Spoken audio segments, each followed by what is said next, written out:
Hello, everybody. Welcome to Do All the Things, a GDQ Hotfix show all about Hermesmith speedruns and completionist categories in general. I'm your host, Mr. Shasta, and I just beat this game last night for the first time ever. Shasta Twilight Princess, really fun game, honestly. I really enjoy my time with it.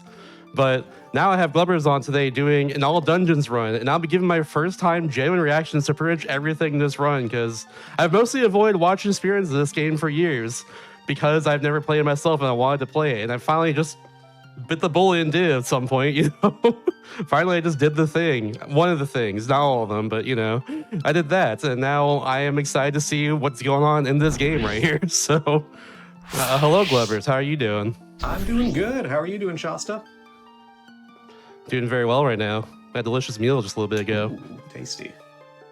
Well, yeah. I'm Glubbers. I'll be doing Twilight Princess All Dungeons. This is I have played this game before, unlike Shasta. This is my literal favorite game and favorite run of all time. It's just going to be me gushing over this game just the entire time, so I hope you're ready for that. I'm so ready for that. I love that stuff. And with me here today on comms, we have Phantom. Phantom, you want to introduce yourself? Yeah, I'm Phantom. This is my favorite, at least Zelda category. Probably the top 3 speedrun for me personally, at least at this point. And I'm excited to see Glubbers execute it as well as he does. Nice. All right, so we're gonna kick it off here in just a second. So unfortunately, because of a glitch that we do at the beginning, we can't really have any fun names. So Link will be Link, Epona will be Epona, and then when I hit A on this screen here, we'll go. So that'll be in 3, 2, 1, go. All right, so the very first thing that we're going to do here is a tech that a lot of people who are interested in, well, Skyward Sword runs, but Zelda runs in general are familiar with. It's a strat called Back in Time. And Phantom, do you want to explain Back in Time while I actually do it? So, Back in Time itself, the core of it is that we want to get to the title screen. And we want to get onto the title screen with full control of Link. And in order to do that, Glubbers is going to first clip through this gate using our good friend, Dwayne the Rock. Thank you, Dwayne Johnson.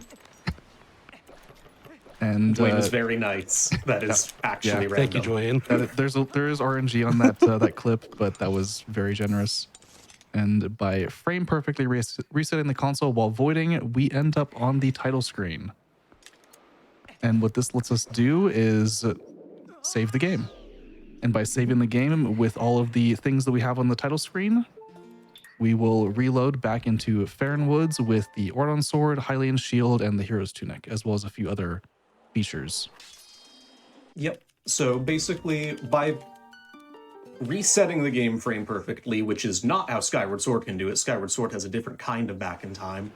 We end up on the title screen like we just did, and the devs were nice enough to have that little cinematic of Link riding Epona or over the Elden Bridge. And because of that, they just kind of directly assigned this equipment to Link. So I have the Hylian Shield, the Ordon Sword, the hero's clothes, and a nice little flag that we'll use later is already set. We'll see that in a few minutes. But one interesting caveat is, if I pause the game, you'll see that I don't actually have that. That's gonna be important. We're technically soft locked with an asterisk right now. So that'll be fun. There's effectively, we currently have the sword and shield. So we're going to despawn the actual sword and shield because the game knows that I already have a sword and a shield. But they're not in my inventory, so the game doesn't know that I have a sword or a shield. So we'll figure out how to get through that in a little bit, but that's a fun little thing. Yeah, we got some time. I really love how we're like a minute in right now, and we're just like super broken. Oh, yeah. Oh, love that.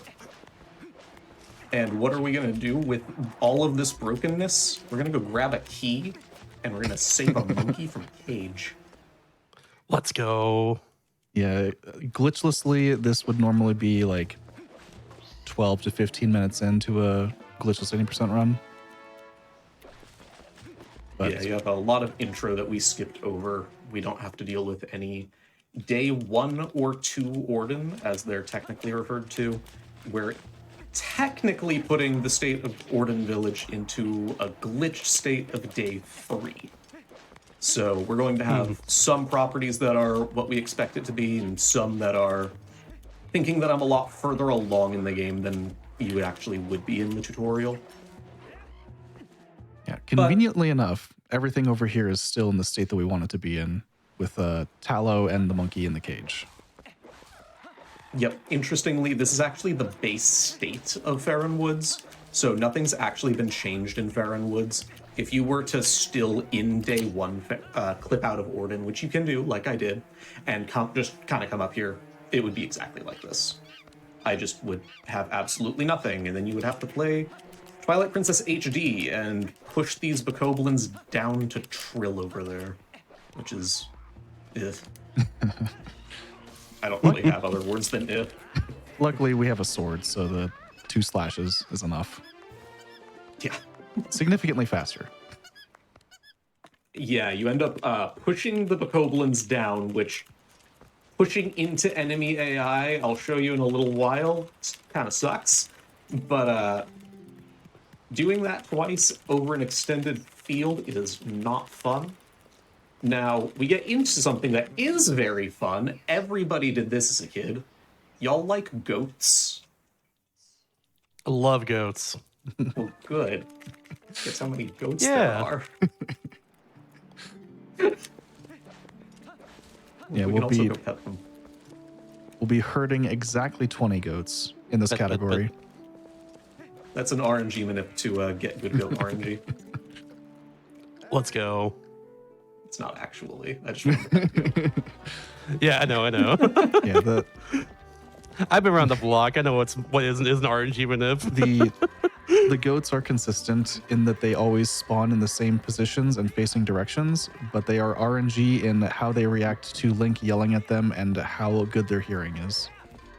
Yep. So, I'm stall. Oh no. you're stall. Congrats on being stall. I'm stall. The goat that Thank actually you. was an RNG manip. The goats were nice. Yeah, that was pretty Thank reasonable. you, goats. Yeah. Oh, I'm happy about that. Like Phantom said, the actual reactivity, as it were, is random. So sometimes you end up with ones that will see you from way too far away, and sometimes they're up against their buddy who needs glasses and doesn't know where you are at all, unless you're, like, touching them. So.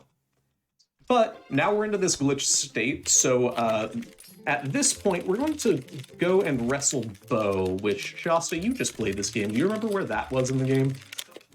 That's like before Goron Temple. Oh my gosh. Yeah, so... Or like the Death Mountain, rather. Yeah, Goron Mines, the second dungeon of the game. There we go. That's the one. So the event that you do right before that is saving Epona in Kakariko Village. And that cinematic of having Link riding Epona over the Elden bridge that you get in Back in Time actually makes the Back in Time save file have that same flag already set. So we can just get the Iron Boots now, which is amazing because this is rock, paper, scissors. You ready for rock, paper, scissors, where it becomes physically demanding because then I have to mash? I love how you slapped him, he stabilized himself, and just immediately falls backwards anyways. Yeah. It's very good. That's a good first phase. And phase 2. This is typical. Okay, not bad.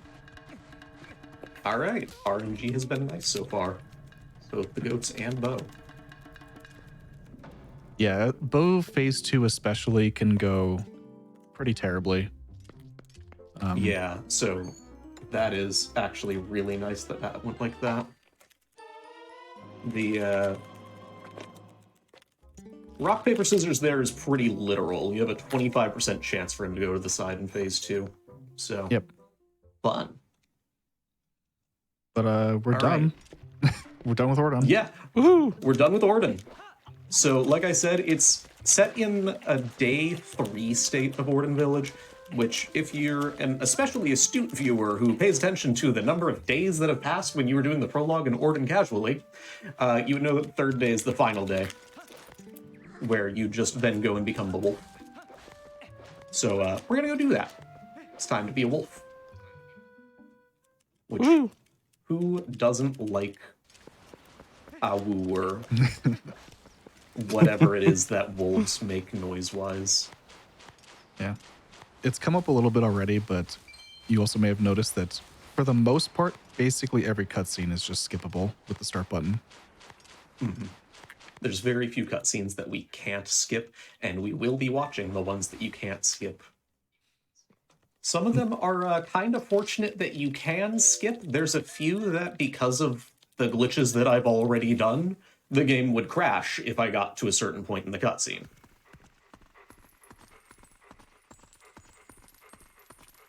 And then we're going to try to do a thing here. Nice. Very important. Box break is very, very fast and slightly tight of a window, so we saved a whole 3 frames there. Let's go. Yeah, a lot of the sewer movement is just kind of a lot of quick movement down, not really too much going on. Box break and a couple of things that we'll touch on as that we get there. Just very minor movement tech that kind of just sets the tone for what you see movement-wise throughout the run, which is really nice because it gives you this exaggerated part where you can just explain the fact that, yeah, I'm doing random side hops because they're fast sometimes. Or the fact that raising the water here, we're going to see something called a dash cancel. So we'll see that here in a second. I'm going to dash off the ledge, dash again, and then if I see up, I can dash yet again immediately. Basically just canceling the animation. And with either jumping off the ledge, which interrupts the animation, or you can manually trigger it in a few ways, one of them being C-upping like I did there, and immediately dash again. Not fast to do always, but it is used in quite a few places where your actual move speed is restricted, usually.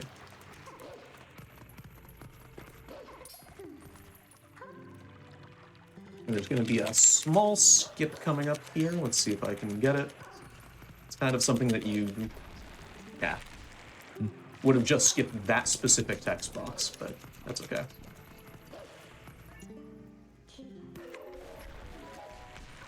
And then right there is the first of many instances we'll have. There's a single frame where you can do the jump attack to Midna before she actually finishes her animation. Saves a little bit. And that can be done pretty much everywhere. Asterisk. Yeah, so we've already encountered two of the 3 jumps that we've had from Midna. You couldn't do them, but there's another one that you can. I'm now 2 for 2 on what's possible, which is really nice. And now I'm 3 for 3. And we have one more. But so, like I said before, just to recap a little bit of what I said towards the beginning was how we are currently soft locked with an asterisk.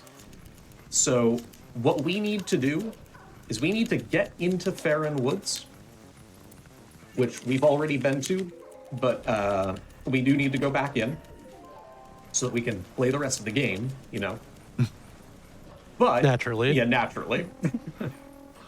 But when we get back into Orden, Midna is going to tell us, hey, you need to go get a sword and a shield, which is great. I would like a sword and a shield. I already have a sword and a shield. But, like I showed earlier when I paused, I don't have a sword and a shield.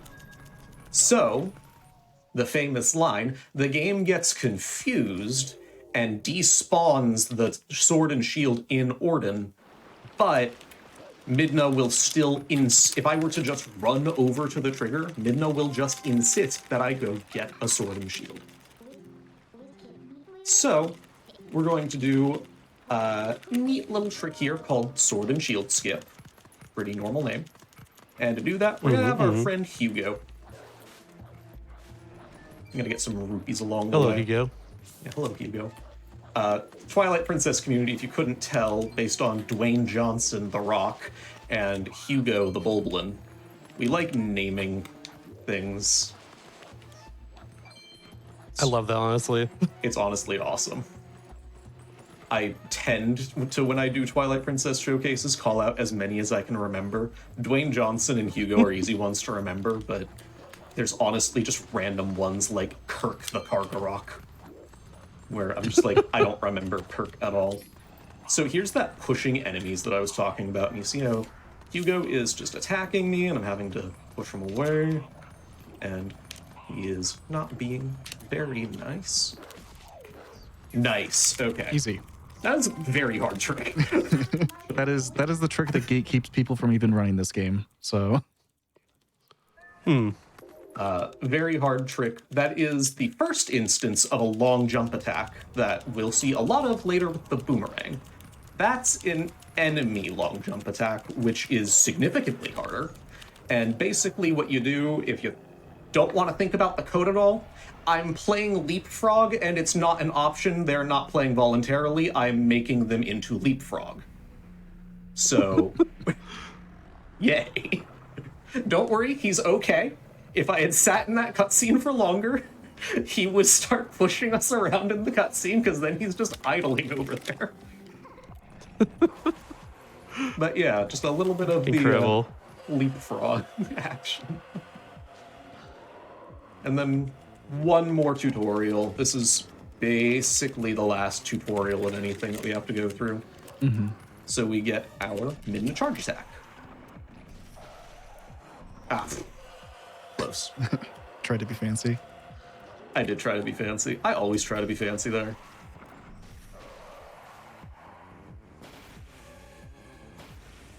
All right.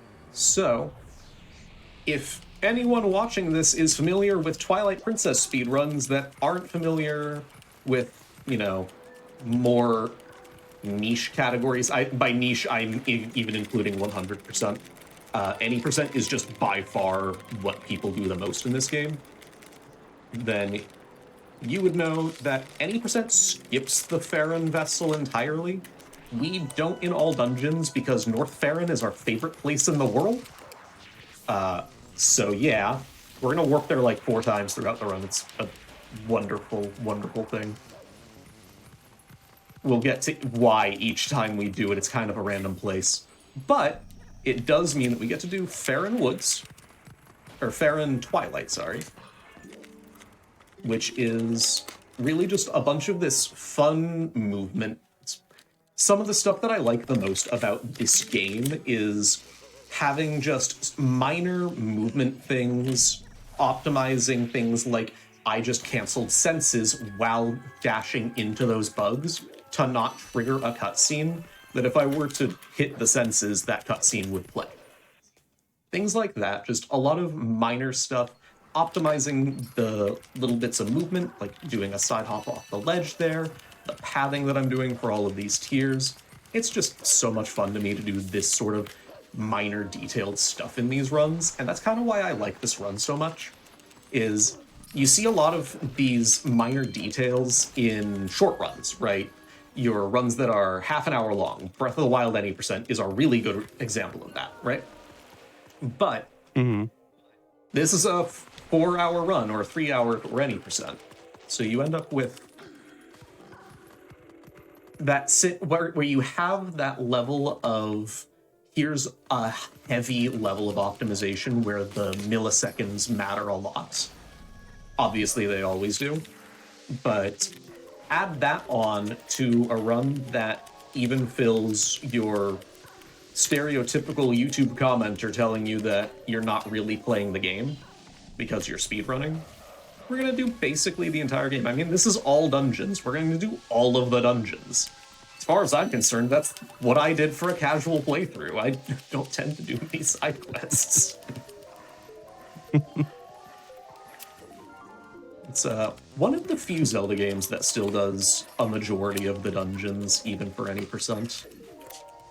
Looking at you, Ocarina of Time, 5 minutes long. Big fan of. Yeah, the ones I'm more familiar with being like, Phantom Hourglass and Spirit Tracks right now. Like those are all the dungeons, of course, because you can't really skip them anyway. Yeah. But you used to do a bunch of skips inside of it, so that's really cool. Yeah, and that's really like you would be able to have a good perspective for that. Oh, interesting. Camera did a little snap there. You would have a good perspective for that then. Yeah, I want to say Minish Cap is also like similar too, except for like the final one. Yeah. Oh, by the way, we're out of Oh, bounds. hello. Oh, I see. Yeah. Okay, yeah. So that was a wolf super jump off of Jamal to get onto that upper area, and let's get down into Sacred Grove / Lost Woods. Yeah, so Already, wow. we're already in the Lost Woods, which is where we get the Master Sword, and that trick was called Early Master Sword. We're gonna go get the Master Sword. But first we got a Howl. And what were you gonna say, Phantom? I was just going to call out that save in particular is very important, but we'll see why later.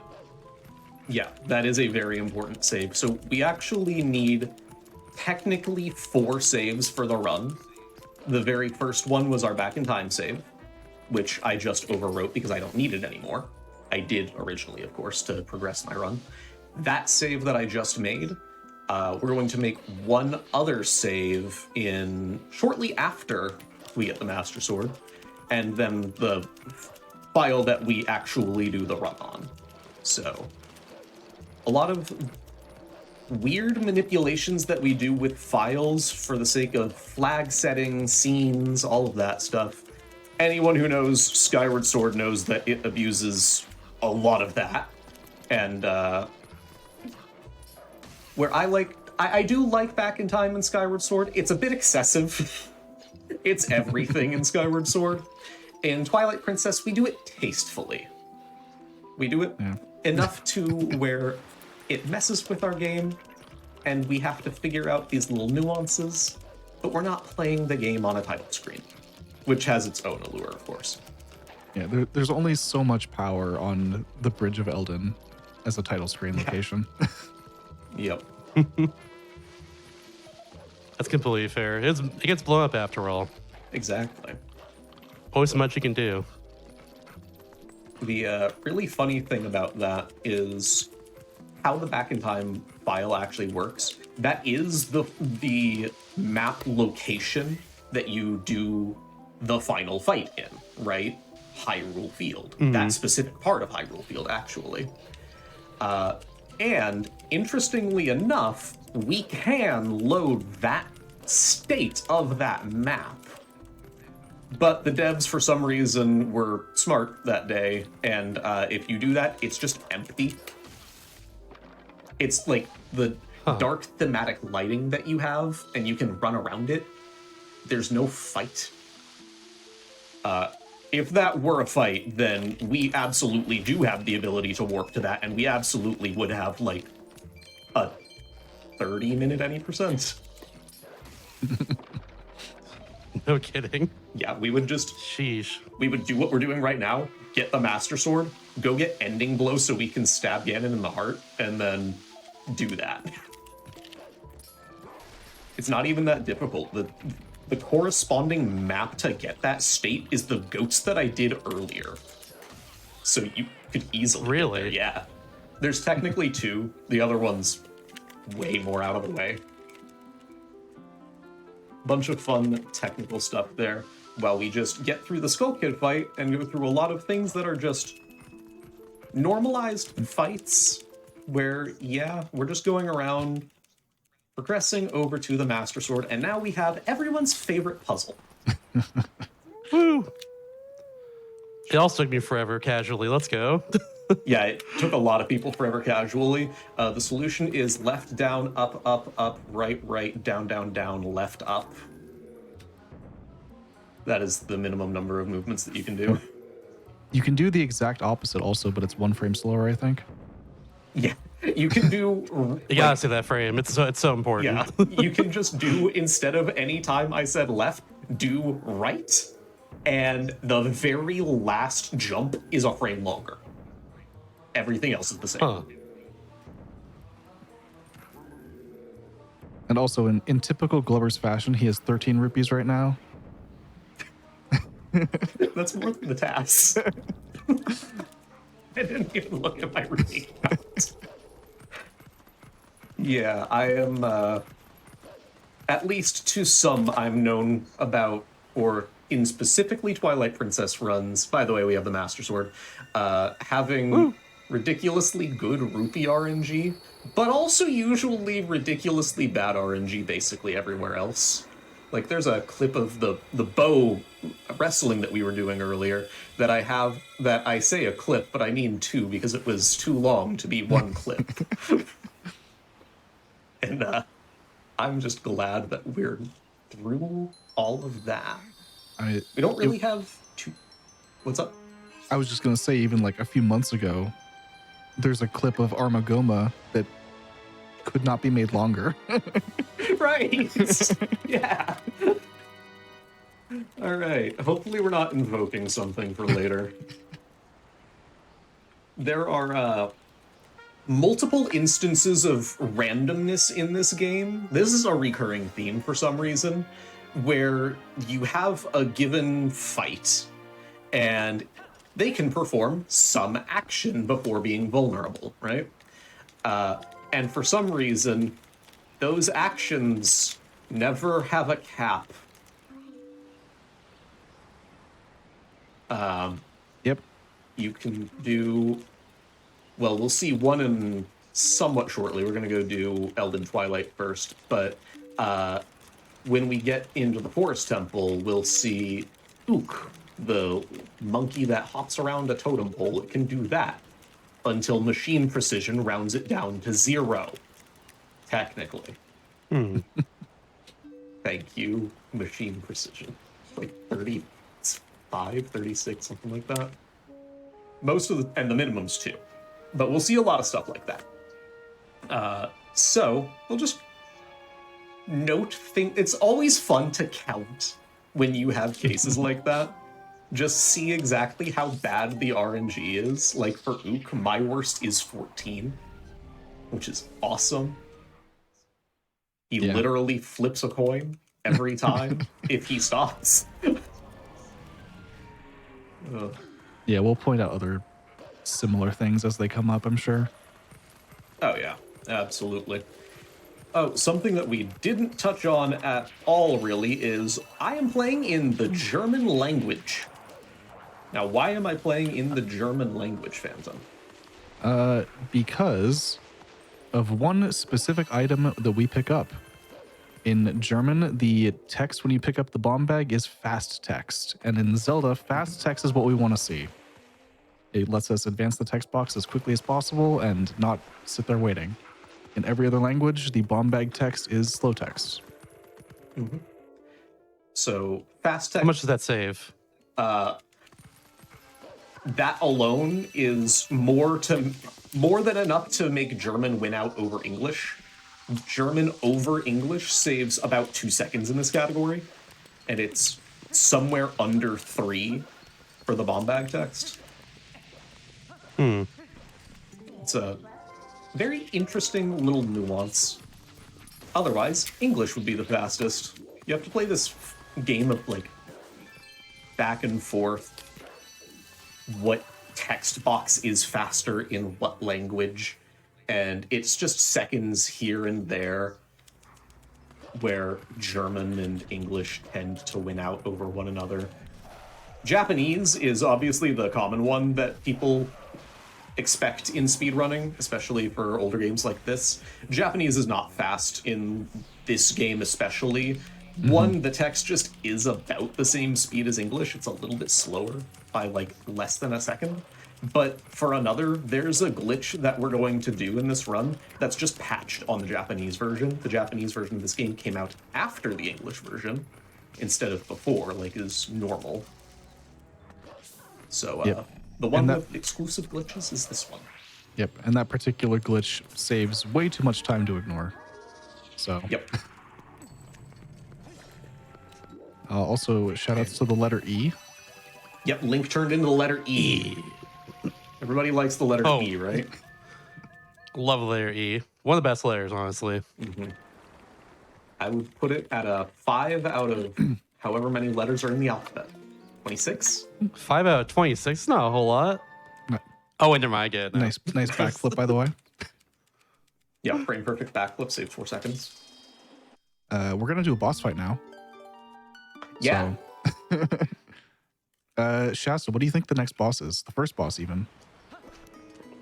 I would assume the first boss in this case. Like the one in Forest Temple. Uh-huh. Yeah, I mean, you might think so. I mean, you're going back in time, it looks like, so I don't think it's that. It's not. Yeah. All right. Oh, no.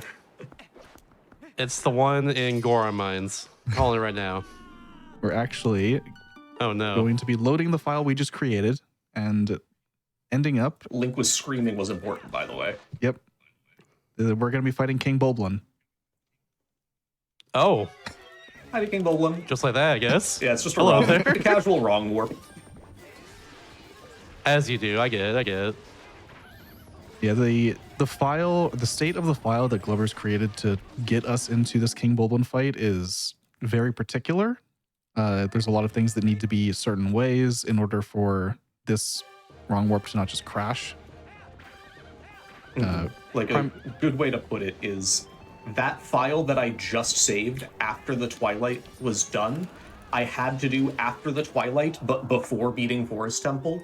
If I had done that before the Twilight was done or after beating the Forest Temple, game crash.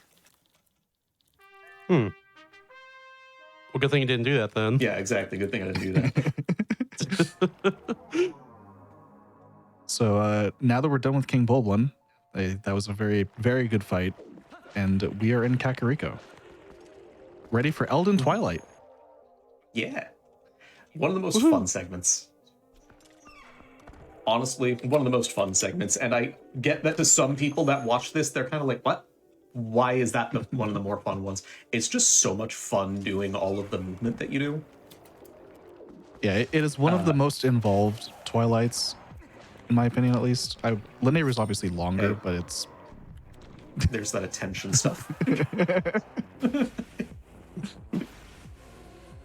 Yeah, Linear is longer, but it's longer because there's a lot of mostly just running. Whereas this Twilight has a lot going on, a lot of different buildings we have to go into to get the different bugs. And a couple tricks that save significant amounts of time. Yeah, so we'll be getting into one of those that's very relevant to this split later on. But the first thing that we're going to be doing is we're going to go up here. First of all, we have to collect the bugs, of course. And there is a bug up in the graveyard. But the reason that we're going to do this one first is because we can actually get into the well where there's the 3 that are kind of stuck together in the basement of the well.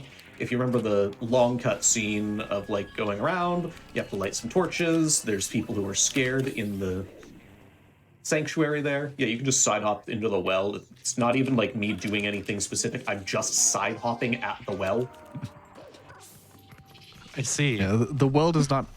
The collision here does not expect you to be able to be human, to be fair. True. That is true. All right. A little bit of rough landing positions on those guys, but not the worst thing in the world. We're going to collect all of the tiers down here because we don't want to come down here. And now we're going to do a little trick here. So that transform that I did there, Shasta, how much time do you think that saves in any percent? Hours. That's, okay, yeah, fair. 42 minutes. Yeah. 42 minutes. Sheesh. Almost an hour. Yeah, Now, because that clip normally lets you go from Arbiter's Grounds to City in the Sky directly. So something that I mentioned to you in DMs, Shasta, was how there is a trick that we do about 30 minutes into the run that then has no bearing for about 2 hours. We just did it. Yeah. Not the clip. It was what we did after the clip. That makes sense, yeah.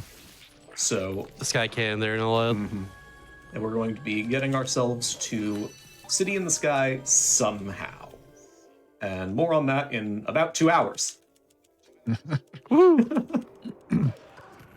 We'll figure it out by that time. It's okay. Yeah, get your get your nerdiest scientists on it and report back. How do we get there? I feel like someone that just knows the run is just watching and is gonna like, oh yeah, it's this. But Don't spoil it. yeah, if you know the run, Have some don't whimsy. spoil it. Let everyone else think we're gonna make a peanut butter and jelly sandwich somehow. Yeah. Now warp it to the sky, as it does Exactly. for everybody. Because the Sky Cannon, if you set it to I'm allergic to peanuts mode, will then get you as far away from the peanut butter as possible. Anyway, that's Paul. Bye, Paul. Hi, Paul. Paul's basically named that because he sometimes clips through the wall and falls through. That's about it. He just didn't exit. Okay. Yeah, he doesn't really do much. I guess he can technically, like, block you from exiting the room, but even then, you just, like, attack him. So yeah, we're going through and grabbing as much as we can. Hey, I got a rupee and I skipped the text. Nice. 39 rupees.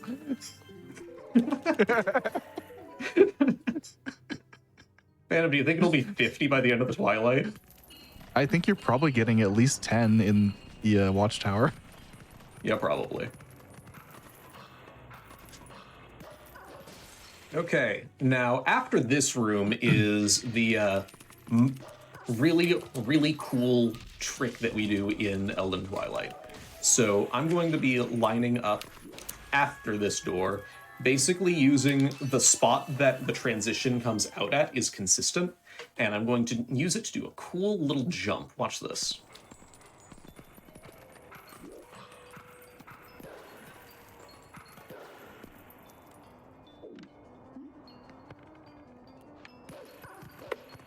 Nice.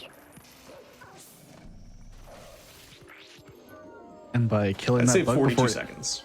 by killing that bug before it enters the house is already blown up. Yep. What? So The only I thought we were going to spare his house from being blown up there. I got baited. yeah, that's a bomb house skip saves that because that cutscene is unskippable, saves a significant amount of time just from that alone. Yeah. So basically, the game ties the fact that you're killing the bug with the actual event of the house being blown up or the shop being blown up. And by that, we just have it blown up because we killed the bug before it went into the house. That's not supposed to be possible. That's why I was wrong. You only got 9 rupees in the watchtower. Dang. I could force the issue. I'm not going to force the issue. For reference, 48 right now it's a lot. It's a lot of People rupees. usually have in the 20s.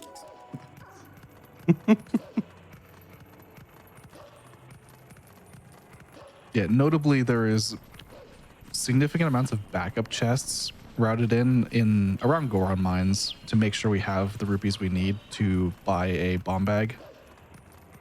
But we're probably going to be skipping at least one of those.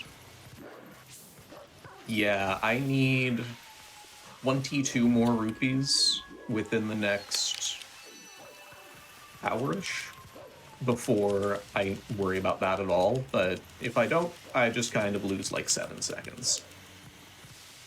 There is technically a lower limit on like how your rupee RNG can be, and your rupee routing does have some specific things to not getting too bad of luck with things, but we're well past that. I would basically need to have only like 35 rupees in the first hour and a half, and I'm well past that already. So, this is why we like Elden, by the way. Everything that I've done is just very short, sweet, right on to the next thing, and they're all relatively fun. There's only really the one flashy big thing, but everything that I've done is like fun to go around and actually do, and Elden doesn't overstay its welcome, right? It would be about this time that I'm like, yeah, it's about time for Elden to wrap up. And guess what? Yeah, there's the last bug. So, we like when things don't overstay their welcome. Yeah.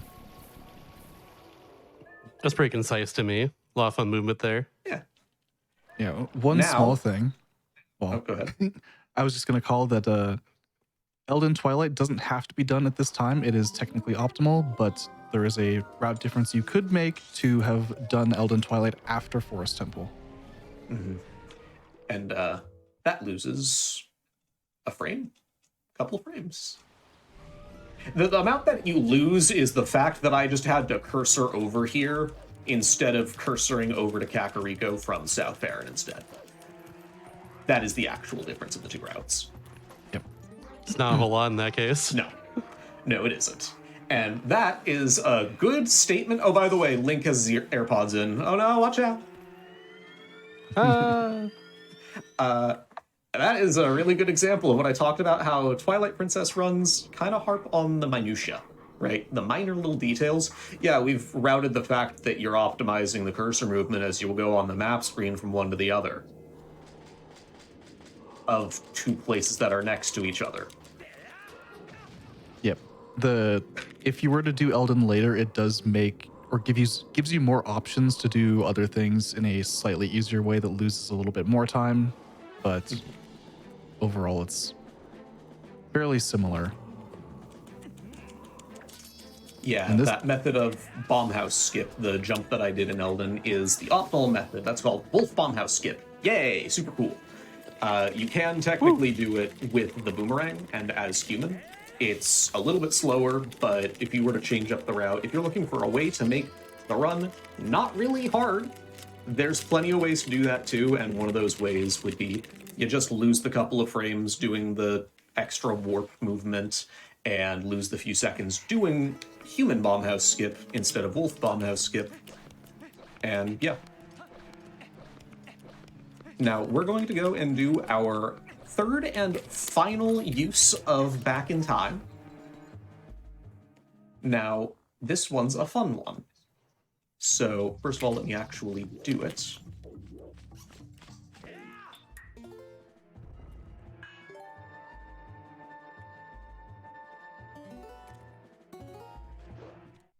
I don't know if that was the right frame. I think that was early.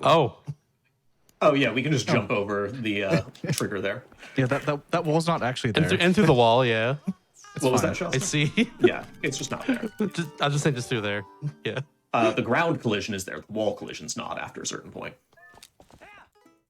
And then we load back into the King Bulblin fight, but this time, all I'm doing is loading into the cutscene before the King Bulblin fight and skipping it while it fades out. That persists a flag on through loading back into my main file. That flag is something that the community dubs early boss fights, or EBF.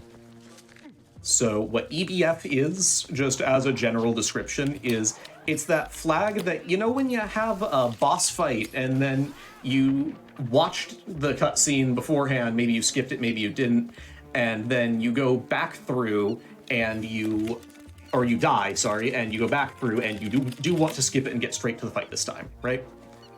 That is that flag that is early boss fights. It's just applicable for every boss cutscene, including ones that you can skip, like the King Bulblin one. But at this time in Forest Temple, we haven't fought any bosses yet casually, right? Like Shasta said earlier, the first boss that you would expect to fight is the boss of the Forest Temple, or the mini-boss of the Forest Temple, Ook, right? Who we're going to right now. Before that, for some reason, the most interesting dev decision that they could have possibly made is that flag is also directly tied to the monkey count. I now have a bunch of monkeys. Oh, I see. Your friends are here. Yep. So what's actually happening there is that fight count or monkey count, sorry, references the same value as the boss fight number associated with it, so it knows what boss fight you're skipping, in that case, obviously King Bulblin. And then basically the game goes, oh, you have 92 monkeys. You're not 92? supposed to have 92 monkeys. So you have 4, because you need 4 for this cutscene. And it just gives you the 4 monkeys. Hey, good RNG. Ooh, nice. Yeah, that's perfect Nice. RNG. Both that's in Ook. pathing and in count number. We stab the monkey in the butt and save it from the parasite. And it rewards us. You know, actually, like, if you think about this in the context of the game, this is really weird. We stab this monkey in the butt, and our reward for it is a boomerang possessed by a fairy. Yeah. And Because why not? yeah, why not? It doesn't even make sense for the rest of the game. It's like they had a different direction, came up with Forest Temple, and then they got to the rest of it, and they were like, actually, let's do something else. But they left the whole Fairy of the Winds thing.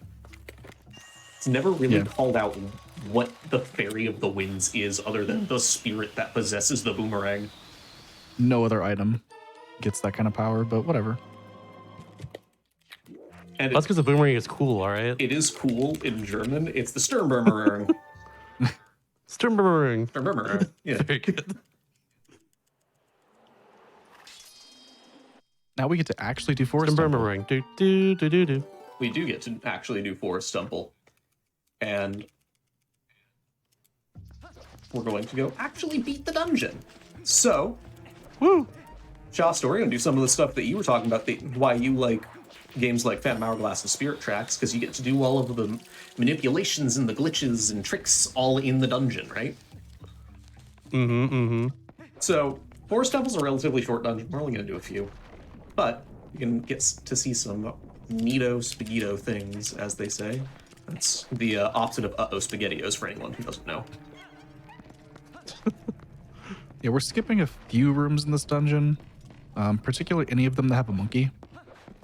Yeah, so we already got our 92 monkeys. We don't care about any of the other monkeys, but the game's also tapered my value down to 90, from 92 to 4. But instead, I'm just gonna get the boss key right now. Is that gonna work? It did. Nice. And also getting the, like, really quick lineup on a visual cue to roll through the gate as it opens. I like that work, because that is not something that's the easiest to actually do. And it's cool. We like things that are cool. Big cool things fan over here. Ooh. Nice camera. That was a place for the camera to be. It was. I don't actually know why it did that.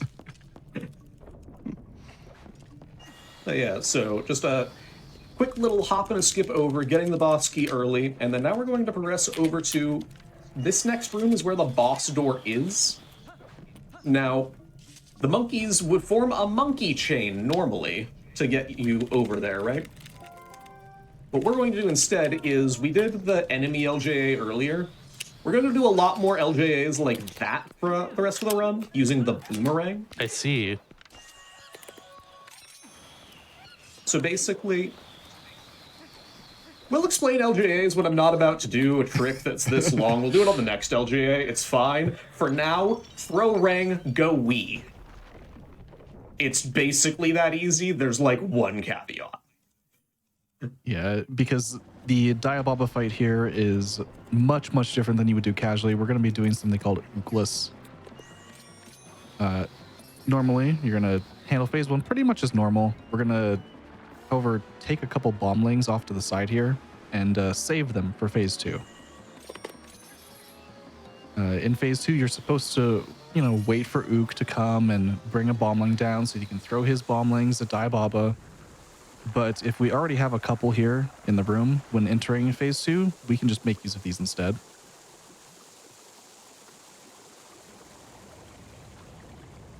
This setup is fairly precise, but the position of Link at the end of this cutscene is always going to be the same. So we're going to grab these 2 bombs and set them up.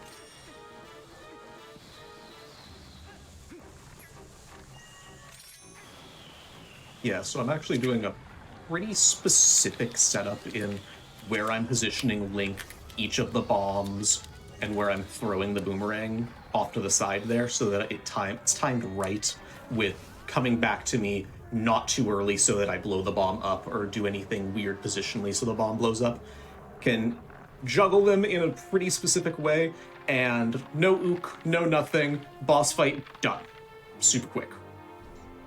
Like Phantom said, that's called ookless. It's one of the coolest tricks, in my opinion. I love doing that.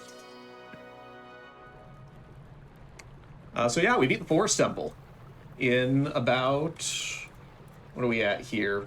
49-ish minutes?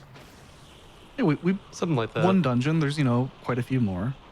Yeah, there's 9 Oh, yeah. dungeons total, so this is going to take, at this pace, 9 hours. That is not how long this is actually going to take. Oh man. Yeah, what, you wanted to sit here for the week? No, I don't think they'll let us, but we could figure out a way to do it. Yeah, I'm down. Let's do it. All right. Sweet. 3 in the morning. Here we come. Yeah, 3 in the morning for East Coasters. I'm on the West Coast. Losers. It's 1 a.m. But this is actually where we're going to go ahead and take our first little break. This is the end of the first dungeon. We're going to promote a little bit of health and get into the rest of it. It's just a good spot to break up the game. So I'll pass it off to Shasta for that. Definitely agree with that. And yeah, we'll be right back in just a little bit, everybody. We take breaks with this to like keep lights on the studio and everything, all that good stuff, just for health reasons. So back in just a little, everybody, with the rest of this run. See y'all soon.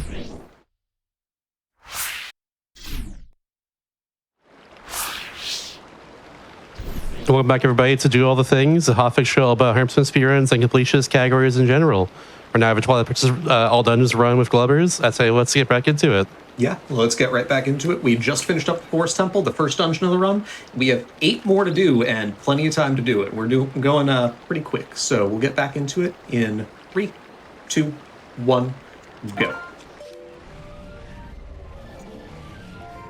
All right, so as we get out of the Forest Temple here, we actually get to ride Epona, which, if you like horses, yay! We barely do this. This is like the second of 3 times you see Epona, which is way more than most categories see Epona to begin with. So, Yeah. hopefully you enjoy the horse that somehow Nintendo made worse on HD. Yeah, it's just, she is the fastest form of movement we have, and we have a long way to run. Mm-hmm. That makes sense. I figure the wolf's pretty fast for a lot of this run, right? The wolf is pretty fast, so actually even in Hyrule Field here, wolf is pretty fast. The thing is, it's just barely not faster than calling Epona and riding her across. So we just do the thing that's a little bit faster. But that's why we don't see Epona a whole lot, is because usually it's not the case that calling Epona is the fast thing. Mm-hmm. But going into a stereotypical speedrun thing, gates are suggestions. I see. Yeah, that's the second gate that, it's kind of there. All right, now this is technically an unskippable cutscene. So we're going to skip it. And we're going to go straight into Lake Hylia. Not even like a fancy, which has no water. Okay. It just has a part where, for some reason, has the flag to skip active. We're not going to talk about the fact that the whole sky was green there and there's no water in Lake Hylia when we jump into it or anything. Oh yeah, no, it's probably fine. Yeah. Very, very glitchy. That cutscene's not supposed to play in that position, but we're actually doing yet another trick that it keeps beginners. That Phantom, do you want to talk about it while I focus on what I'm doing? Yeah, so a lot of people talk about Sword and Shield Skip and Early Master Sword as like the 2 biggest gatekeepers, and I think Pillar Clip is just as hard, if not harder, than at least one of the other 2. And that was honestly very good. We're getting behind the pillar here, clipping out of bounds by using Midna to wait for Link to get into the right position, and then using Iron Boots to swim into Lakebed Temple. And Just like that. Wow. Very, very easily. Now, something else that's interesting is the little water tunnel that you spawn into at the beginning of Lakebed Temple, right? Before we get into what happens there, I'm actually going to load file 1 here. And this is the one that I made back in the Sacred Grove. And you know how we mentioned that EBF, the early boss fights earlier? So the Skull Kid Chase does have an associated boss fight number. The number's 1. So it wouldn't have worked for getting our monkeys earlier. It actually would have tapered down because of an instance that it would have actually iterated, and we would have gotten 0. But we'll use that in a little bit. Now we're just kind of teleported right over here because we have the Master Sword. I don't know why. That is actually just part of the game, is we have the Master Sword. So when we go through the load transition there, it just teleports us to the end room. I don't know why. It's just part of the game's associations.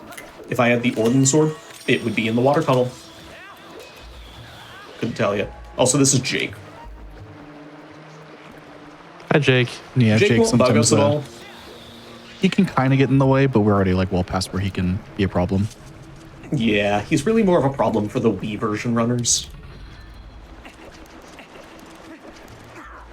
Yeah, so We just... our little trip to Lakebed Temple here, we can't actually currently beat it, but we can get the claw shot, and that is exactly what we want to do. Yep. Because having the claw shot is going to speed up a lot of other areas. All right.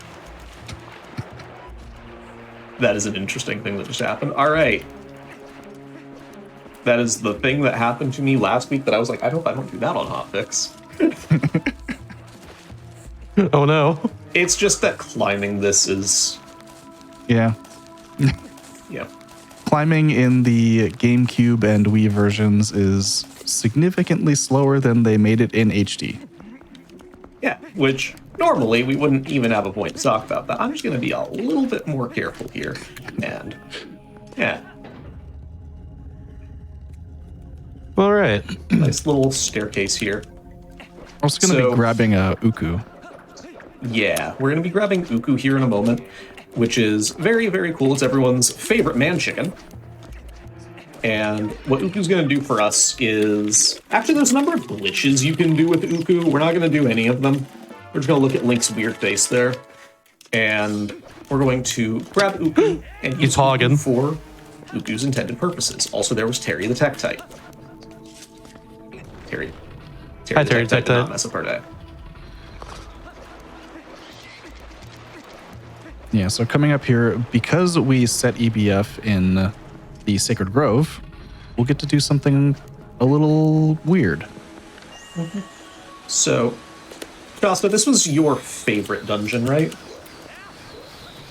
No. So, well, I would say like not. all of the waterfalls and stuff? Not really. Okay, well, I have good news for you. Because instead of waterfall shenanigans, we're going to go in the outdoor. And because we have EBF active, the little cutscene of the Great Closing is already played according to the game. And we can just look up and activate the fight, and it just warps us down below. Oh. I see. It's a Decatoad.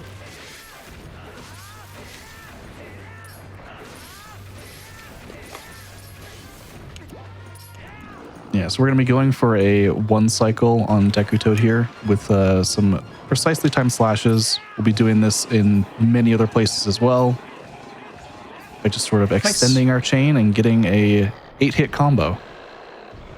Yeah. Getting a fun little... Basically, stun lock is really all that we're doing there.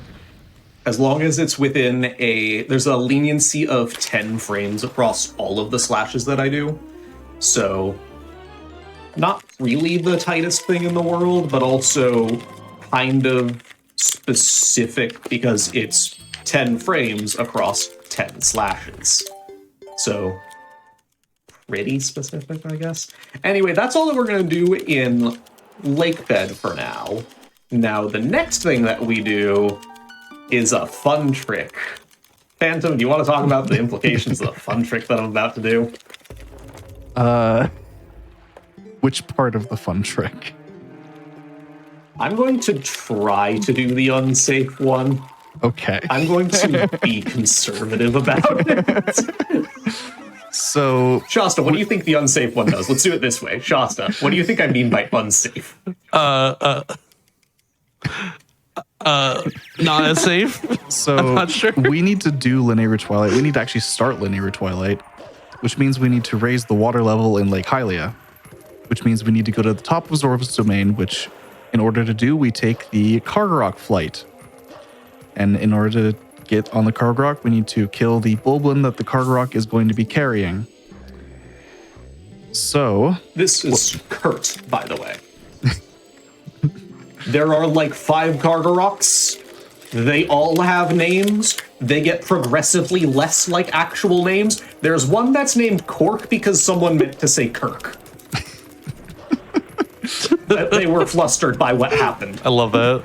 Yeah, so our goal here is the Bulblin on the Kargarok's back will instantly die when it touches water.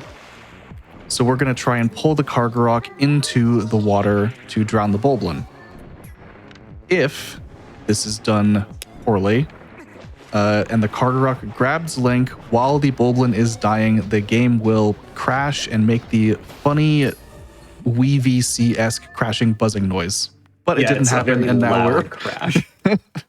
we are now in the Kargarok flight, and still a human, out of bounds, way behind the map, but transforming into Wolf Link fixes that.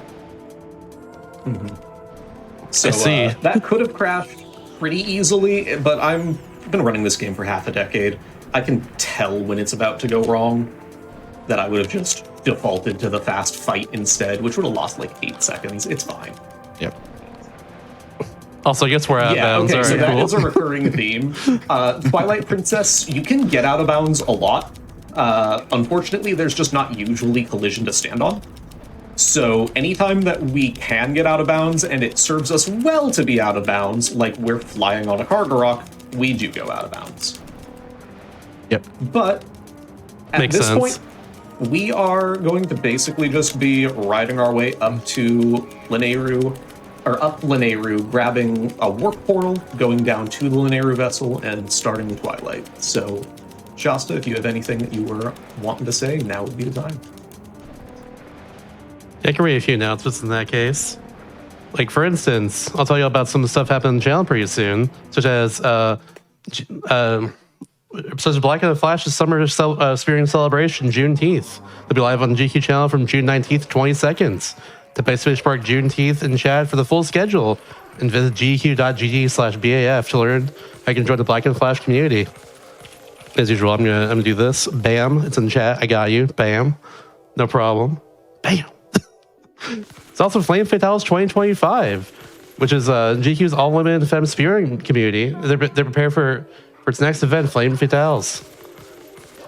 Run submissions will be live from now until June 1st. The FF and Twitch chats for more information on how to join the Discord and stay up to date with all things Flame Fatales. Nice. Yeah, and they're even having a event this weekend, aren't they? They are, yeah, weekend events. That's going to be fun. There's a lot of familiar faces to me on that schedule, which is going to be awesome. So, Yeah, if you want to see the schedule as well too, you can see you can go to gq.gg/hotfix or exclamation mark scheduled in chat. But bam. bam. There's a third one. I want to do 2. We're doing 3 now. Let's go.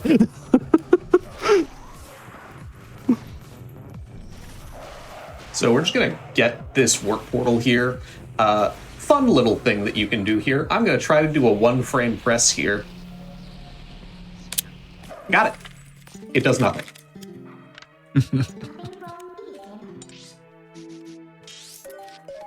Yeah, so the other I'll just fun little expand part. a little bit.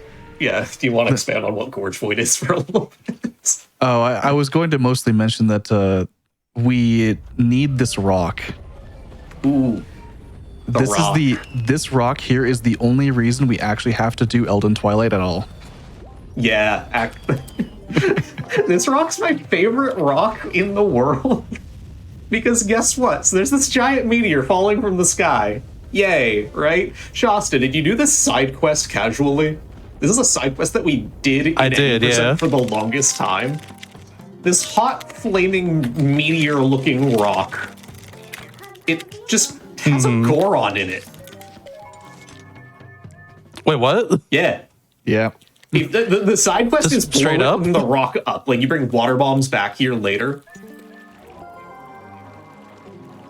There's just Yep. a Goron in there who Interesting. then lives underwater for the rest of time. And he gives you one of your bomb bags. He gives you one of your bomb bags. That was the bomb bag that was optimal for any person for a decade. I never got that one. Okay, then. You probably got the two others. There are three. I think I did then. Yeah, 3 bomb bags and then the large giant bomb bags. Yep. The upgrades that you get. This game has a lot of fun little mini games that we are going to do. None of you. Yeah, 0. All dungeons does 0. Any percent does like 2. Kind of. Well, you enter like 2. Yeah, you start them. All right. And our final Twilight of the run. You guys thought you were getting an all dungeons speedrun. You're actually getting an all dungeons and Twilight speedrun because you kind of need to do all the Twilights to do all the dungeons. So, hopefully you guys are ready for everyone's favorite Twilight. And by everyone, I mean I can name one person who likes this Twilight more than the others. And their name is FX. They are good at glitches in this game. Yeah, the Linear Twilight unfortunately is mandatory for many reasons. Yeah, this is a lot of RNG. A lot of RNG that is not the fun kind of RNG where we can count things that are happening. Or like, oh, haha, that was funny that happened. It's just kind of like, come on, get in position, come on. Like that kind of RNG. And that attack barely not hitting is another example. The Shadow Beast could have started walking away. I think it started to, and I would have just missed. I think so. They were yeah. trying. I think it hits like the tip of its Yeah. toenail or something. That's what you did. That's the kind of come on, I mean, where if that had happened, I probably would have immediately, reflexively said, come on. Yep. Ooh, something that we haven't touched on yet at all is actually kind of a crux of the formation of the route. So, if you know casually, most people actually don't know this casually, you can hit D-pad right on the GameCube version, and that opens up your map, and you can do what is called map warping. Map warping is fast, because you just open up the map immediately instead of talking to Midna and hitting warp. I will be hitting the warping button a lot, and hitting Z, because the thing that makes the current All Dungeons route faster than the old one is skipping going to the gorge area where you get map warping entirely. Yep. Which is awesome.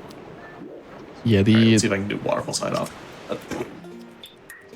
Never mind. the Kakariko Gorge casually after Forest Temple you would go to Eldin via Hyrule Field. You would get to the gorge, you'd fight some shadow beasts, you'd warp a bridge, and that's supposed to be your tutorial for how to use warping effectively. But since we never do that, we never have the ability to warp from the map screen. Yeah. And that will have Because a I- small implication later as well.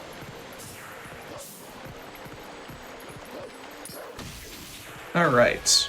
So, unfortunately, we didn't get the fun little trick there, but now we're at everyone's favorite bug. This is why people actually dislike this Twilight. These little lily pad bugs. The lily pad bugs were nice.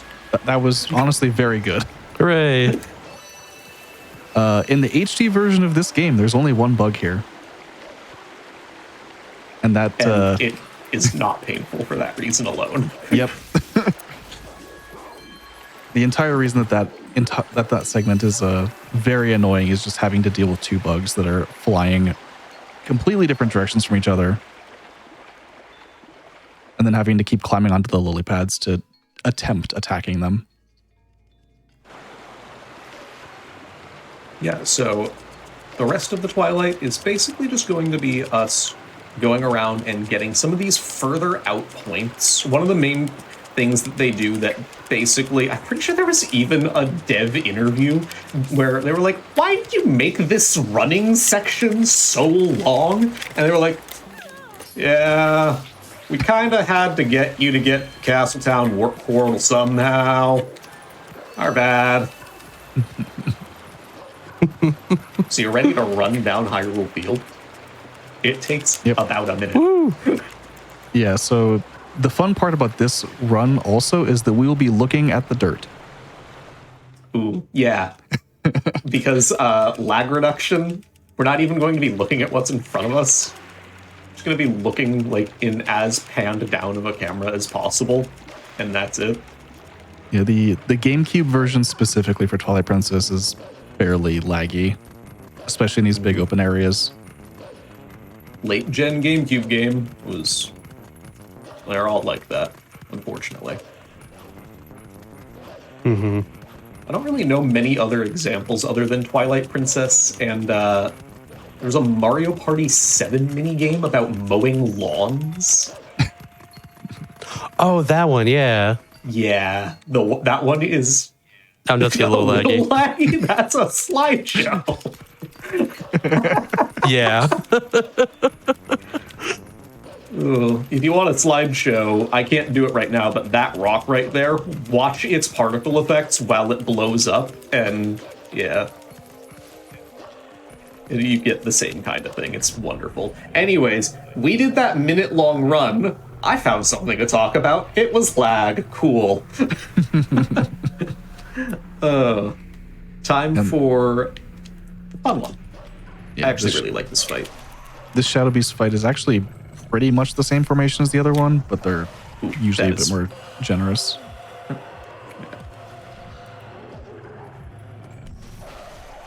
A little unfortunate, but one minor thing with the Midna charge attack is that you wouldn't necessarily notice it unless it's called out, but the order that Midna or Link attacks the enemies hit by the charge attack is in the opposite order that you get them in the circle. Mm-hmm. So we're going to have a nice little more examples of these dash cancels that we were talking about earlier. So Castletown is the place that we do the most dash cancels. Remember how I said that you can do it by interrupting the animation with a lot of things? B attacks do it a lot. Mm-hmm. Don't you love that little noise?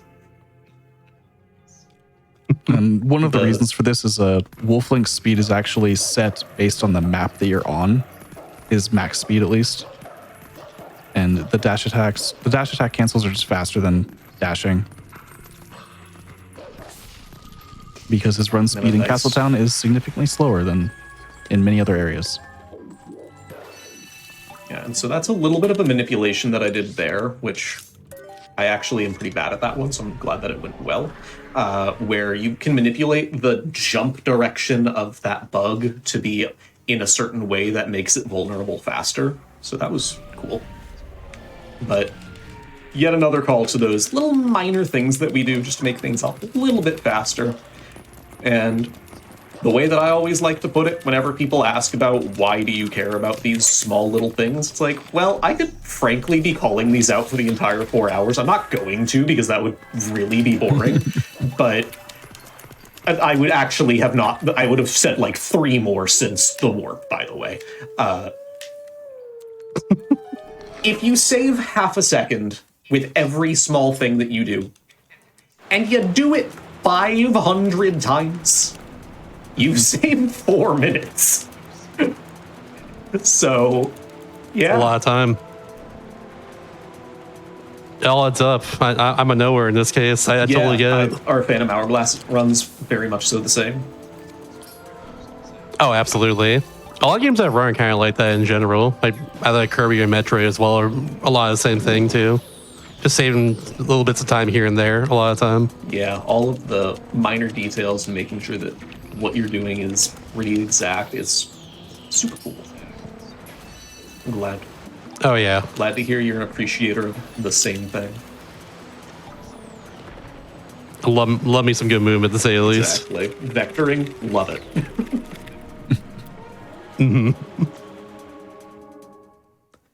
All right. We're basically through Linear Twilight. There are 2 more bugs to do. There's this one over here that doesn't really have a name, but frankly should. It's really annoying. I'm gonna call him Tommy. Hi, the Tommy. Twilight bug. I don't know why it's always an alliteration. And then the one that isn't an alliteration is Phantom. This one has 2 names. Which one do you use? Derek. Derek. Yep. This is the boss bug. What's the other one? Is the other name? Okay, Derek. Classic Derek. Yeah, the interesting thing about Derek is it's like very specifically spelled. Like Derek is usually D-E-R-E-K, right? It's Derek, like Derrick, D-E-R-R-I-C-K. I don't know why we specifically choose that spelling, but all right, go with the Old English way to spell the name Derek. Or if that's even what that is, I don't really know. Anyways, so we're doing a little bit of a camera manipulation here. Basically, anytime that Derek here is on screen, it's when his attack timer actually will progress. When he's off screen, it won't. In the same way that you have different parts of different games, like older games like Ocarina of Time, things are properly deloaded. The actual attack timer is just frozen there. He's not gone or anything. It just won't let the attack timer progress. So if we either, you can go the dangerous route and have him on screen the entire time and react to the angle he attacks at, or what I did is the safer way to do it, make him attack from just specific angles each time that you know how to react to what he does. And Twilight done. There's the end of the Linear Twilight. Now, Shasta, you said earlier that the second dungeon, the Goron dungeon, Goron Mines, that's the second dungeon in your mind. Where do you think we're going? Not the Goron Mines, was my guess, considering Lake Hylia. We're actually going to the coolest place. Yeah. Oh, Snow Peak with Ruins. 3 hearts. I see. The place you're not supposed to go until way later. I see Not now. supposed to go Okay. until way later, and is famous for having no heart spawns, and instead you use the soup in the dungeon. Yep. So I don't have a bottle. you're supposed to fish up the reek fish Oh, true. to get these scents, to follow up the mountain, to avoid all of the different void out planes just kind of littered across the entire map. We're going to despawn the void out planes by doing I'm a going to frame perfect trick. save. A frame perfect trick that you get 1 attempt at. Yeah, so I saved the game there because if I fail this trick and I don't have that save, then the run is just gone. I can't restore it. But so this is a double frame perfect trick where I'm going to press A and D on specific frames after warping to do something called universal map delay. So it's pretty quick to retry, luckily. There we go. Yeah, the risk is hitting And- this cutscene without actually getting the trick. And what we want to do is we're doing universal map delay is technically delaying the map being pulled up out of Midna. And when it's being delayed, we get actionable frames, and then holding a direction during that lets the map overlay the cutscene that then plays, so then when we try to warp with the map, the cutscene interrupts the warp, and that gives us what's called map glitch. This is the glitch that isn't on the Japanese version, which disables all load triggers. We can't leave this area. We would actually soft lock if we died, and most notably, we can climb the mountain without the void out trigger being there because it's disabled. Now, you would be wondering, how do I get out of here? Because the next thing that you would do casually is, once you're at the top of Snow Peak Mountain, you dig into a cave and you go along your merry way, and then you get to go do some snowboarding wee. And we will be doing the snowboarding Wii. We first, though, have to activate something that is a map change without a load trigger. So to do that, we're gonna howl. A woo. But we don't actually need this. We already got Ending Blow. We don't really need any other hidden skills, so I'm just gonna go, yeah, never mind. And now we're in Schneeberge. Schneeberge. Yeah, the thing that I can call out in a few different places is the German languages, either funny translations, funny sounding words that are good translations, or sometimes just kind of bad translations or not even a translation, and you kind of wonder how they got there. More on that in multiple hours.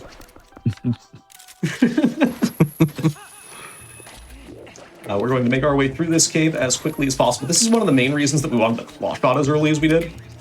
So we can actually get through this room quickly instead of doing that long climbing that we did earlier. That was fun, wasn't it? Yep. All right, Oh, so yeah. now we're going to do an LJA again. We didn't really talk about what the LJAs are. All we're doing there is we're going into a void trigger to actually set a respawn point, because the respawn point is set after you progress linearly past a certain point. It doesn't care that I'm actually going into a void at that point. But what an LJA actually is, because now we're actually doing LJAs and can talk about it, we're going to basically have the boomerang over something that is either a void, which registers not a number for the y-coordinate of the boomerang, or over a point higher than Link. If I, without breaking target, do a jump attack to the boomerang, and those two one of those conditions is met, then we get what is called an LJA, which can give us the throw rango Wii that I was talking about earlier, where, yeah, we get to jump across large gaps and do pretty cool skips. So that is one of our main techs throughout the entire run that I kind of just called Pro Rango Wii earlier, but really I'm not wrong. So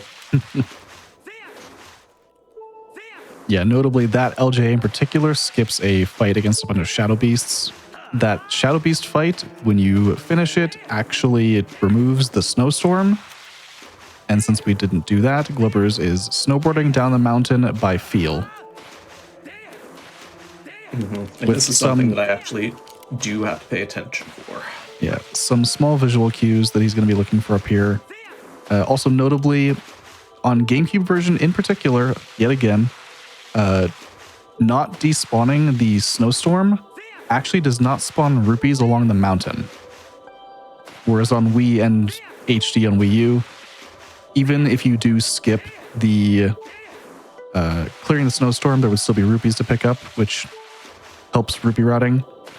But on GameCube, we need to go to other sources for rupees. But now we're in front of Snow Peak. I'm just going to get these 2 hearts so that I'm back at full, because this dungeon, like I said, doesn't have hearts. And on a level of 1 to 10, how broken would you say this dungeon is, where 10 is extremely broken? Phantom? I would probably... I'm hesitating to call it a 10 because it's... Like, yeah, there's a lot going on here. But I mean, So Shasta, floors are makes sense. suggestions. Or sorry, ceilings are suggestions. You're right. Also floors. Now floors are suggestions. Oh, okay, yeah, you're right. I see your point now. This ladder up here is blocked by a freezer that's breathes eternally. He will never stop breathing at you unless you drop from this ladder frame perfectly twice.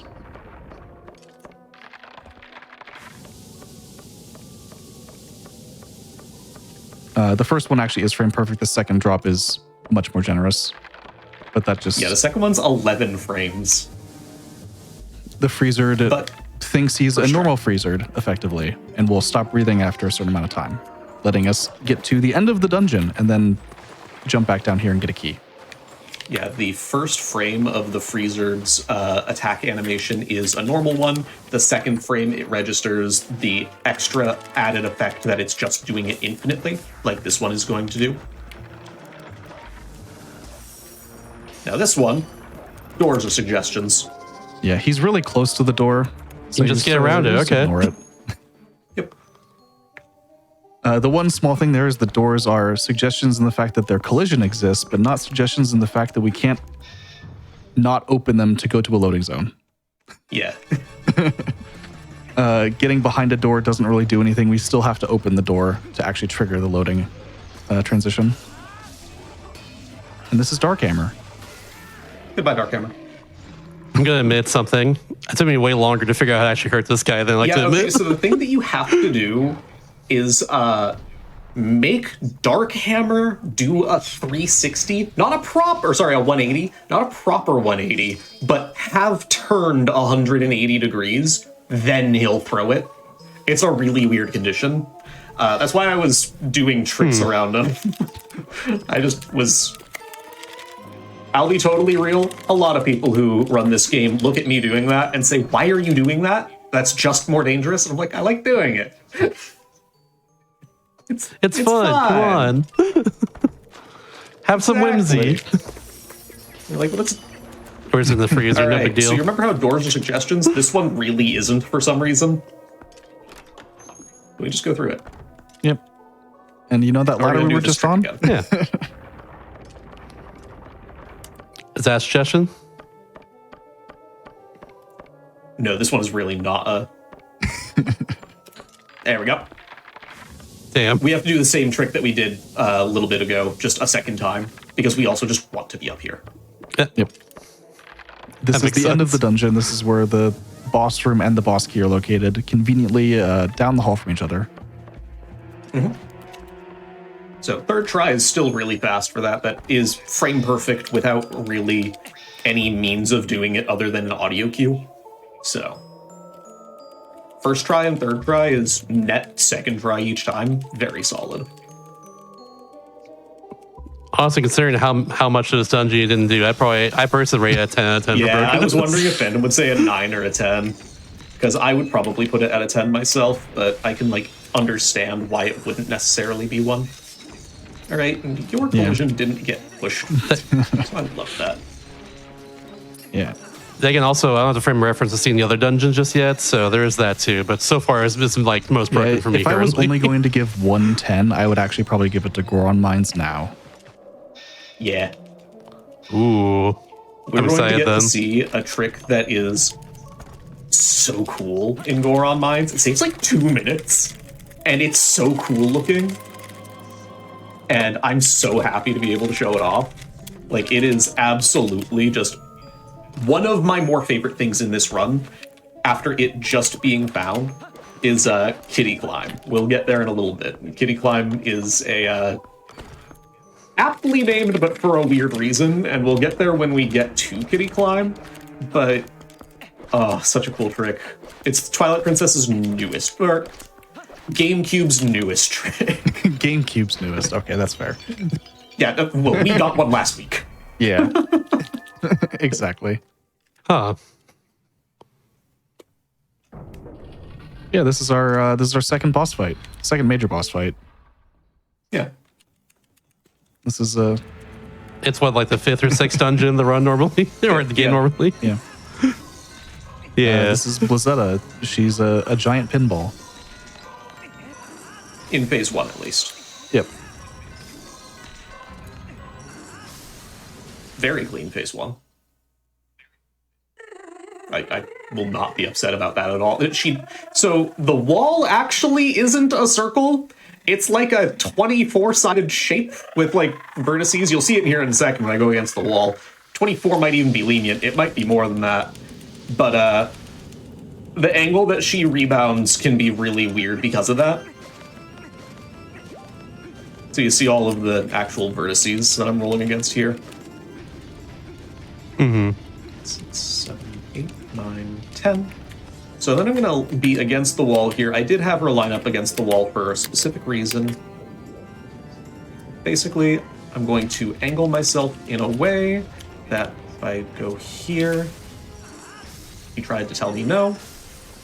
We can stun lock her multiple times and get 3 hits in a row without having her go back up, and the fight's over. So, goodbye, Blizzetta. And I think that this is- is No peak ruins. I think this is everyone's favorite unskippable cutscene. Yeah. Oh, everyone loves this cutscene. Shasta, do you remember this cutscene? Do you happen to? I remember this cutscene, yeah. This is, it's just the Yeto Eyes cutscene. Or what is it? No need mirror. Look into eyes of Yeto. Something like that. Need mirror. Yeah. Yeah. Just a sweet little cutscene where Yeto, the giant Yeti that we haven't seen at all except for the time that he said, hey, come down to my mansion, who's right here. It's going to knock us to the side. There he is. He was busy making soup. He's making soup the entire time. We don't have bottles. We didn't go some soup. It was good soup. It is good soup. Especially when you add the organ pumpkin. Oh, yeah. So, everybody in chat, if you have any kind of a love or a heart emote, this is absolutely the time. There'll be a part where a bunch of hearts spawn. This is just time for all of that. Because look at how adorable this is. Aw. Happy Valentine's Day in May. Happy Valentine's Day, everyone. And then a really big heart. It's really funny in like a randomizer where sometimes you get like, oh, it's a bug that came out of her. Oh, yeah. You can grab that, the ball and chain? So that's actually really weird that you can grab that with the ball and chain. You can grab that with the ball and chain. Why can you grab that with the ball and chain? Don't really know. It's basically just an interaction of the ball and chain letting you grab it. Weird quirk, you can only grab it with the ball and chain while it's falling. If it's on the ground, you can't do that. It's even funnier. Also, only the heart container hitboxes can be grabbed in that way. Yeah, no other hitbox can be grabbed in that way. Interesting. I love video games. Chains have weird properties. I'm not going to be able to show it off because there's nowhere for me to show it off. But ball and chains have explosive properties, which makes sense, right? Explosive damage, right? I am going to do a save here for the same reason that I did the save down at the bottom of the Snow Peak Mountain. I only get one try at this, otherwise I have to reload the save, or if I didn't have the save, I would lose my run. We'll talk about that in a second. You want to talk about Russell TD and all of the stuff that I'm going to do in the next couple of minutes? Yeah, so this is Russell. We're going to first interact with him without hitting his cutscene trigger to start his dialogue. So we advance a little bit into his cutscene dialogue and leave. What this means is we can use that text position from his dialogue on a different NPC. And we're going to be using that on Gore Koron to trigger him to despawn the invisible wall blocking Goron mines. Yeah, so similarly to how we were quote-unquote soft-locked in Orden, we're quote-unquote not able to get into Goron mines right now. Because we both haven't entered Goron mines, so we haven't moved the guards out of the way, but also the actual state of the room is in a post-dungeon state. So we're going to clip out of bounds. Remember, we can do that basically wherever we want. I see. Going to do an LJA. And now we're behind the elevator area that we can't get to normally until we've done the wrestling sequence, right? And that's called early elevator. And EE. This is actually part of the name of the current route. We're going to do another trick, which is also abbreviated EE. So I like calling this the dolphin noises route because it's EEEE. And this is called elevator escape. So we're going to do a frame perfect roll here. Not quite. Phantom, you want to explain exactly what I'm frame perfectly doing?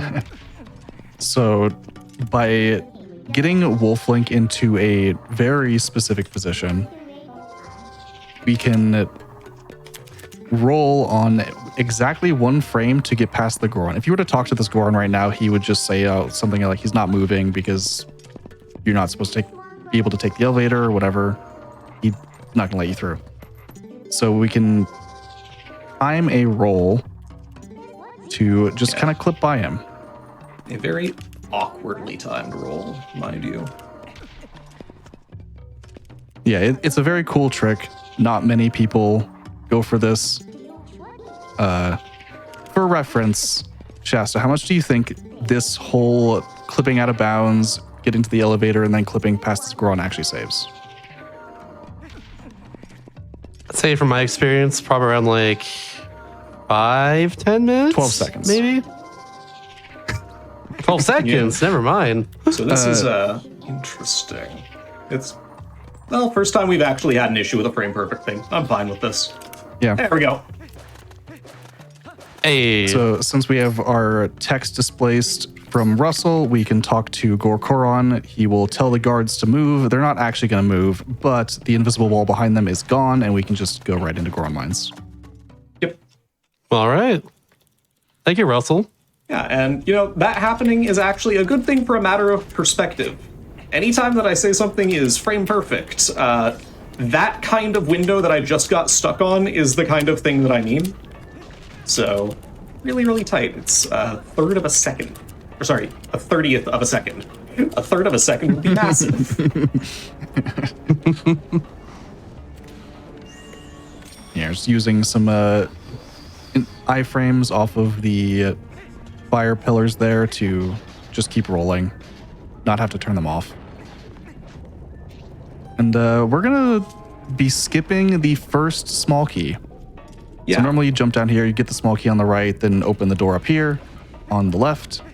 We're just not gonna do that. We're gonna This skip- trick is a few months old. Yeah, and that's why this is called kitty climb. So we're not just skipping a small key, we're also skipping a key shard. Now let me actually do the trick, unless Phantom, you want to explain exactly why it's called that?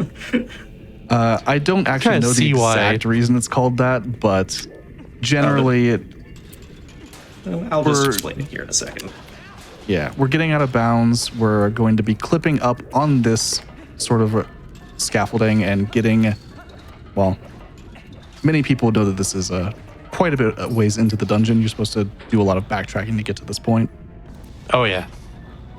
Yeah, so that's kitty climb. Basically, there's just a gap in what is an invisible collision wall where I could do that side hop to get behind stuff, and then doing some precise movement to clip up in a bunch of ways, but not void out, because we can easily void out there, and save about 2 minutes doing that. That is one of the newest tricks for Twilight Princess, and it's called kitty climb because it is, as Phantom said, a small key skip, and it is also a key shard skip.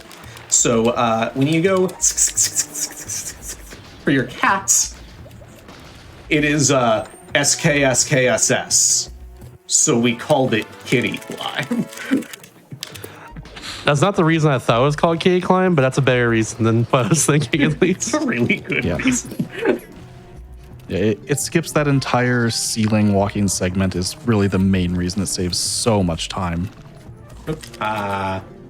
Terry's cousin, Toby. These tech tights.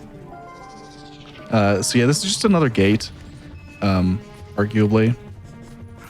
Arguably. Yeah. As they say. All of the gates here in Goron Mines are skippable. Actually, the only reason I didn't skip the very first one in the first room is because, yet again, remember how the game doesn't think I have a shield? Midna will tell me that I should true. go get the Hylian shield so my shield doesn't burn up. So, I can't transform in that room quickly. I would have to dismiss that text first. And anytime that you see Midna doing that prompt that's flashing, she's trying to tell me, go get a Hylian shield. Which is wonderful. So we got our 2 small keys for this dungeon out of the 3, and we're going to be skipping the second key shard as well, because on the other side of this door, after our mini boss fight, when we pick up the 3rd key shard from Gorlig's, the game says this is the 3rd key shard. This is just, it's the dungeon big key. That's it. Yeah, good old-fashioned only checks for the last one. All right, Dangoro here is the mini-boss of the Goron mines, and he is a Goron who did not get the memo that a human's allowed in here. We're gonna juggle him around. So we knocked him in, but like in a specific way. So that immediately threw him back in, and because we got good RNG, I got to do a spin attack, pull him straight back up, and throw him back in a third time and finish the fight really quickly. Wow. Thank you, Dangoro. You can do a funny thing here, and if you transform into Wolf-Link in this room, he also kind of just falls through the floor. Yeah, but you can also soft lock doing that. Yep. And that's why people don't do that.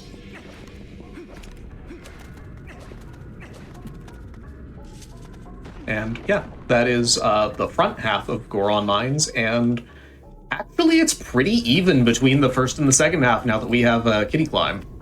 It was generally most of the dungeon, but now it's about just 50%. Like almost exactly. Both segments, if you split it up at the bow, are roughly 5 minutes in length. So that is something that I just processed like right now.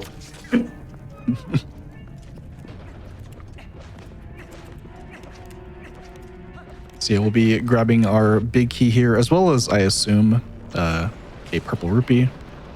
Yeah, we actually need both purple rupees because I've somehow gotten 7 rupees since then.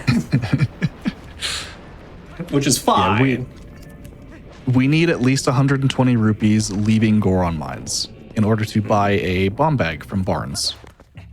And on top of that, I would really like to have technically 15 more, so 135, to finish my rupee route by that point. Then the only things that I have to worry about are consistent rupees that I will absolutely come up on along the way, sorry, and just get those and be done with it. Now, because I got a little bit of bad RNG, I'm not going to be able to skip a 50 rupee, so we're going to have more rupees than I need, which is, again, fine. Yeah, this rupee chest in particular, its location's a little mean, casually. It's even more mean on HD, okay? On HD, this chest is what, a stamp? Yeah, it's a stamp, so if you're trying to 100% the game on HD, you actually can't get it's this all one. of Goron Mines. It is in one trip. In one trip. Yeah. Can't confirm from my casual experience recently. You saw Why'd that they put a and chest wanted- no. Why'd they put a chest up there? It's like, why? You have to go so far back to do that. It's like to get in the first place. Why'd they do that? It's just, you just Come use the on. claw shot. Yeah. The claw I don't shot. have the claw shot right then. But that's how you're supposed to do it. That's actually the only way up here. Why'd they do this? It's so weird. And even not only more- that, It took It's a it took 50 so rupee. long to get back here. Yeah. It's just Sheesh. more weird that knowing full well at that point that that was what you had to do, when they went to make the HD version, they're like, stamp. Make them backtrack. I hope there's some skip for that in the TPHG Hundo run. That's all I know. Nope. Damn it. you make a second trip to Goron Mines in HD Hundo. Just for that one stamp. That's so unfortunate. Yep. Yeah. You get to sync it with like a Death Mountain trip and stuff, but it's still, you have to go through Goron Mines again. There's no intermediary warps like some of the other Zelda games. You have to go deep into it too. It's not even like beginning or anything. It's just like way at the end of it. Like, sheesh. All right.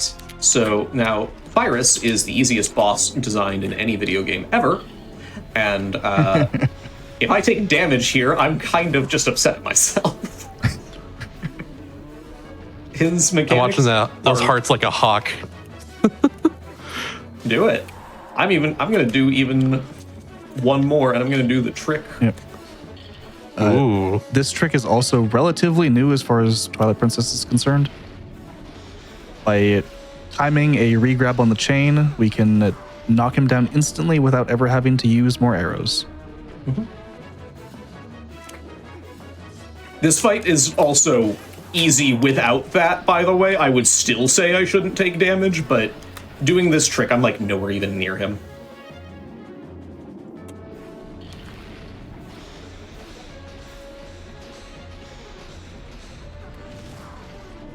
And there we go. Oh, And that trick is just easily called Fast Virus, so. what's Virus's German name? Flammen Bestie Flammatron.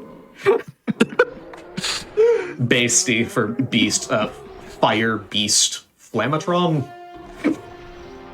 But I like saying Flammen Bestie. Just like Flammen Bestie. when I run a lot of Zelda games. I didn't actually do a shout out of the fact that I run a lot of Zelda games. I like saying bestie, so I also play Breath of the Wild. In Breath of the Wild, any percent, you have Dark Beast at the end of the run. And that one's Daemonen Bestie for Demon Beast, right? And I love getting into that fight and just going, oh my god, slay, Daemonen Bestie. I can't really do the same thing here because there's less opportunity. Because at least in Breath of the Wild, all of your markers also make like a rainbow, so you can make like the pride flag and all of that stuff. It's just fun. But Hell yeah. here it's dark and gray. The Twilight Princess is a dark and gray game. I'm sorry. There's no bright colors here at all. The brightest colors were probably the orange from the fire. Yeah, but that concludes Goron Mines. Goron Mines. Our third dungeon is now complete. It's going a lot faster than the hour it took us to complete one. Now, we're going to have the next thing that we're going to have here is what Phantom called out earlier, which is the fact that this category is fast on German for exactly one reason. That reason is the bomb bag test. We're gonna go get the bomb bag. Let's go. We're actually going to get Watch speed carefully. Yeah, this is only accessible after clearing Goron Mines, which means this and I guess 100% are the only categories that would get this bomb bag in particular. Man, that text was fast. Wow, what the heck? And now I'm gonna immediately sell these bombs because I don't want these bombs. Yeah. Oh, no. We don't want any of these actually. We just need the bag. I have exactly 80 rupees. That means the exact rupee count I need for my rupee route to be done. So. One bumless bag, please. Yeah, I can't order it without It's like bombs. it's like going to a grocery store and ask for a plastic bag. It's like, okay. So we actually want water bombs instead. Which, now we're back in Lake Bed. We're going to do the last bit of Lake Bed Temple. We're going to first get those water bombs. Look, they look just like the bomb fish from Echoes of Wisdom. Wasserbomben. Almost like in Echoes of Wisdom, they were themed after it. You know how many people, like, having run Echoes of Wisdom, hi, if you recognize my face, I ran Echoes of Wisdom at GDQ. You know how many times I would run, like, all dungeons or something that I would get the water bomb or the bomb fish in Echoes of Wisdom, and I would be like, it's the water bomb from Twilight Princess. And so many people that run the game are like, really? Like, yeah. Oh no.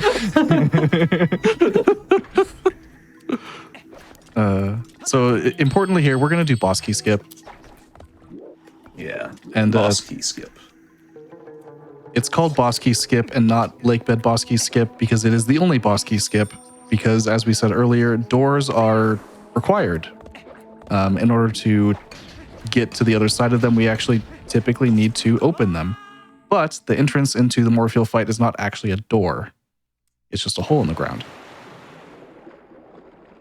Now, we don't have Zora armor. Now, Phantom, I know that you already knew this. I don't think I had to say anything, but I forgot to just double check. This fight sucks. You're good at explaining everything, right? I can talk and explain it, but I would really like to focus. So, phase 1 is pretty straightforward. A jump attack or a spin attack is all we need to end phase 1. This is true no matter what sword we have, but we need to be able to breathe. There is not enough air in that meter for Link to actually kill Morpheal. Notably, when we were falling, Link's air was depleting as we fell, and at the very bottom, when we skip the cutscene, the end of that cutscene actually refills our air, so we don't have to worry about that in particular. If that didn't happen, we would actually need Zora armor to do this fight. Thankfully, we can skip that entire escort sequence and never need to pick up Zora armor. By holding a water bomb and letting go of it underwater while swimming with it, which you're not supposed to be able to do, the game thinks that since you were holding a water bomb, you must clearly be able to breathe. At least for a very brief amount of time, so it refills your air. And we are using that ideally only 2 times to refill our air and get in our hits on Morpheal. That's fine. Yep. Getting eaten here is not really a big deal. It puts you directly above Morpheal for the grab onto the eye. Another small thing here is we are force unequipping the iron boots by equipping another item over the item boot slot while the item boots are equipped, allowing Link to not get flung off of Morpheal and actually just re-grab and get in that final ending blow. That is the second hardest boss strat that we're going to do this run. And this cutscene is RNG. This cutscene is RNG. It can actually be up to I think it was 11 seconds variance. Really? Yeah, it can be a lot. Oh, jeez. It's the one that I remember. I know it's over 6 because what I remember is that there was a sample that was given as what was considered bad RNG, and the highest that we've gotten is over 6 seconds faster than that. But since then, we've also found RNG cases worse than that. If I remember right, it's 5 seconds. That was actually kind of a middling case, but just less common. Yeah, that cutscene has a lot of variance. That was kind of whatever RNG. It doesn't matter. So since we have finished our 4th dungeon also, and easily one of the most stressful fights in the game, we're gonna start what is called MDH. Yeah, but at we're we're actually going to after this break. start our MDH.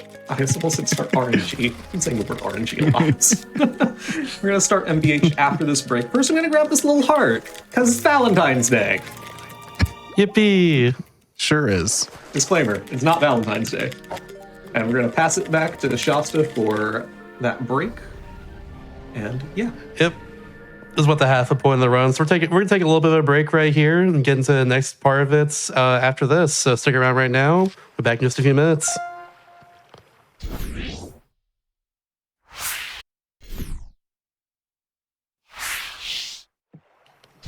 Welcome back to Do All the Things, everybody. The Hotfix show all about Herm's experience and completionist categories in general. But halfway through his Twilight Princess All Dungeons run right now. Reminder, I've not seen this run at all, and I'm mind's blown at the moment. I would say that much. It's very cool. So I say let's get back into it. Yeah, so we're going to get into what is the hardest segment of the run. I'll just count it down. We'll go in 3, 2, 1, and go. So while we're getting into the hardest part of the run, this part's not really the hardest part of the run. Morpheal is, like I said before the break, the second hardest fight that we do in the run. Then we get this fun MDH sequence that Phantom was about to talk about before the break. Yeah. Remember how we ran across linear field during the linear Twilight? We're going to do it again. Yeah, you liked it the first time? Now we do it to music that gets interrupted anytime a Bulblin shows up. Not only does it get interrupted by Bulblins, it gets interrupted by YouTube content ID claims. Ooh, yeah, that too. Oh, fun. I love those. My favorite things. So by talking over MDH as much as possible, we can negate that possible effect. Yeah, absolutely. We can also talk over each other sometimes like this too as well. To make sure YouTube doesn't copyright claim us. Yeah. Hell yeah. Shasta, do you have things that you would like to talk about so we don't get the YouTube copyright claims from people who are not Nintendo? Oh yeah, absolutely. I got you. I love when people do that. They just put like their own song for like 30 seconds and an Nintendo song for like 5 minutes afterwards. Then another one of their songs 30 seconds at the end. It's great. I love when people do that. It's my favorite thing. Yeah. Hey, sorry, I have a lot to say about that subject. But Oh, go ahead. Go ahead. I should talk about announcements instead. I have a few of those to read. But yeah, so there's one more event on the channel that's coming pretty soon as well. It's Sonic and the Sega All-Stars. The annual Sonic Hotfix event is back, live on June 14th and 15th at 12 p.m. Eastern.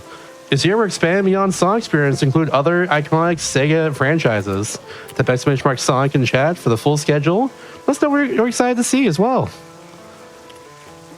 I got you there. There it is in chat. But bam.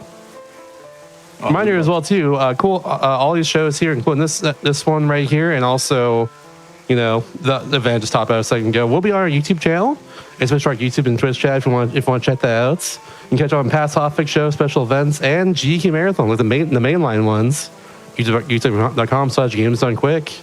And also, if you're watching us on YouTube, don't forget to like the video, subscribe, and turn notifications to stay up to date with GDQ. Let's do that too.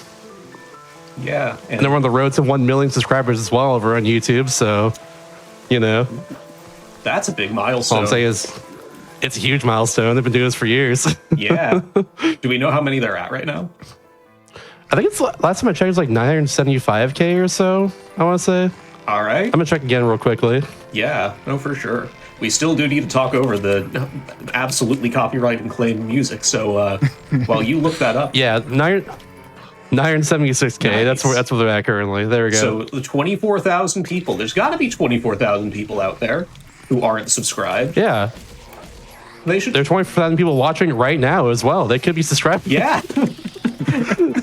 If you There's are not that many, watching you know. this video on video, live stream, or the video on YouTube, because it will be on YouTube also, and you aren't subscribed, why don't you hit the button if you like speedruns? If you've really gotten to this point in the video and you're for some reason hate watching it, also hit the button.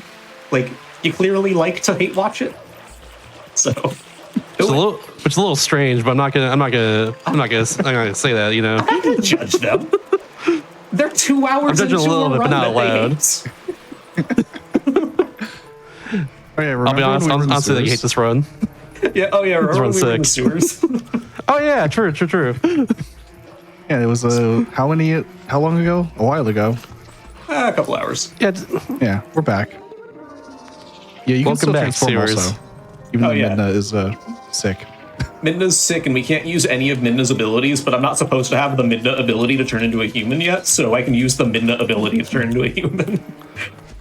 I see. Why not?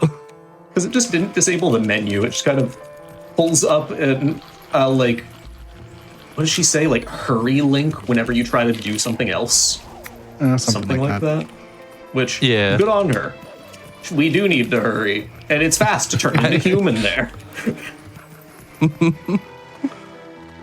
But yeah, now we're back in That's for sure. the like castle area with the sewers or like out of the sewers into the castle area. And this is just the same zone that we've seen before. Ooh, Phantom. You want to talk about the bridge? The bridge. Not really. Not really. Man, do you know how the bridge works? Because I can talk about the bridge. I don't know Oh. how the bridge works, but I know it doesn't work. The bridge doesn't Oh no. The bridge doesn't work. Okay, so right here, I'm on a bridge cycle. This is a fast cycle to basically there is wind. You'll see it here in a second. There's that wind pushes me back a little bit, makes me not able to move as fast. That also activates what we call a wind bridge, which is one bridge. It's a bridge over there. The wind bridge sucks. Its collision kind of doesn't work. There is more than one clip. I'm just gonna do the safe thing. There is more than one clip of me just kind of jumping, doing that jump that I just did, and falling straight through it. Oh. Other things that have happened to people. There were two in the same week. My favorite clip of that, of myself, because I'm full of myself, is a clip of me just in a run, like somewhat stressed. My hair is like kind of like this. Well, I guess it's my hair's poofy right now, but like I have like strands of hair down. I'm just like, all right, I'm on a pacing run, and I clip right through it. And it was the second time it happened that week, and I just go, again, really? I have a glitchless PB that in MDH I fall through the bridge 3 times in a row. Oh no! Oh. How? Oh no. Oh, that is. We're out of the copyright claim spot. We don't have to find ways to fill all of the air for every second anymore. Yeah. You can take a deep breath if you want. We've moved on from bridges to ladders. Yeah. This ladder is a pretty cool ladder. I love that ladder. Yeah. This ladder Fond up here memories from playing is this a game with much that longer ladder. Yeah. So the ladder down there is like, it's like 6.5 seconds to climb up that ladder, which is ridiculously long for the climbing speed in this game. This one is 18 seconds.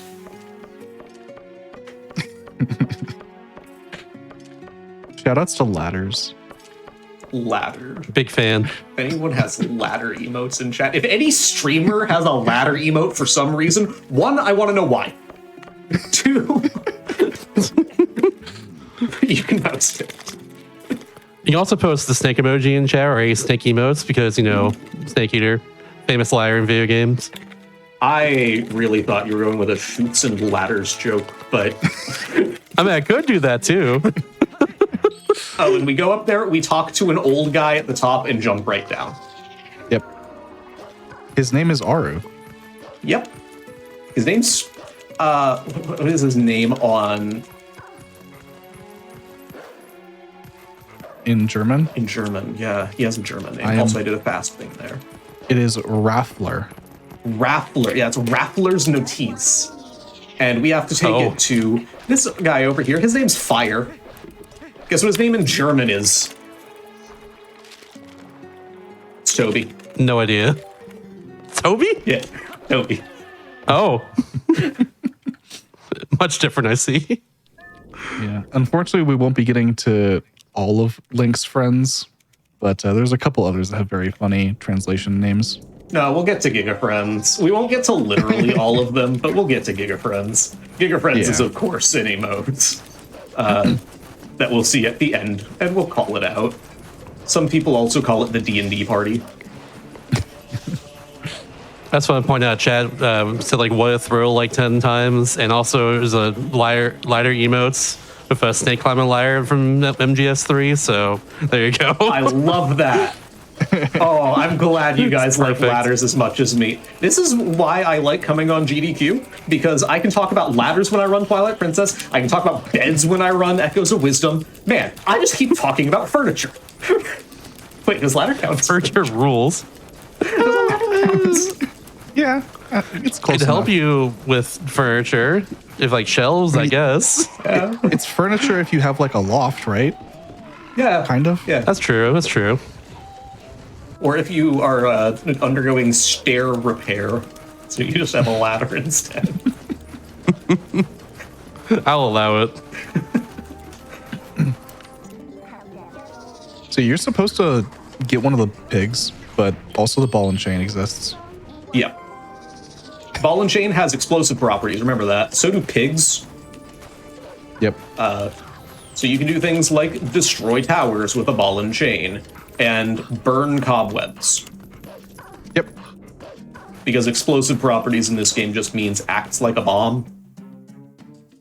For some reason, the ball and chain just does that. Yeah. If you spin the ball and chain in front of a cobweb, it will light on fire.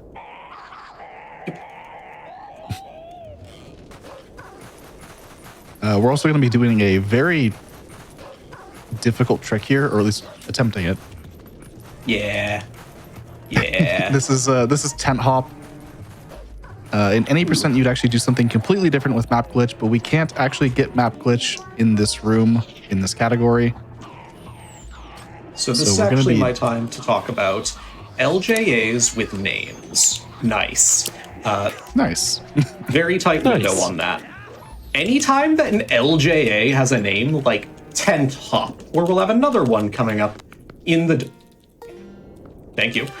In the dungeon, anytime an LJA has a name, it kind of just sucks. By the way, King Bulblin is easy in every iteration. Every time that you see me fighting King Bulblin, which we're going to see him one more time, he just kind of gets stun locked in a different way. It's hilarious. So, in terms of the speed run, you know how at the end of the game, he goes, I follow the one who is strongest or whatever, and he, like, owns up to that being you at that point? He spoke. Yeah, the he spoke cutscene. We'll be focusing on something else during that cutscene, because there is something else to focus on during that cutscene. But, in the speed run, he basically just gets absolutely destroyed. And then the third time he's like, all right, I get it.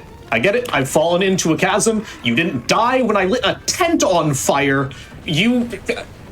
out. Go do your thing. I already know you're gonna win. Go. Oh, I love King Bulblin. You can just give him so much character.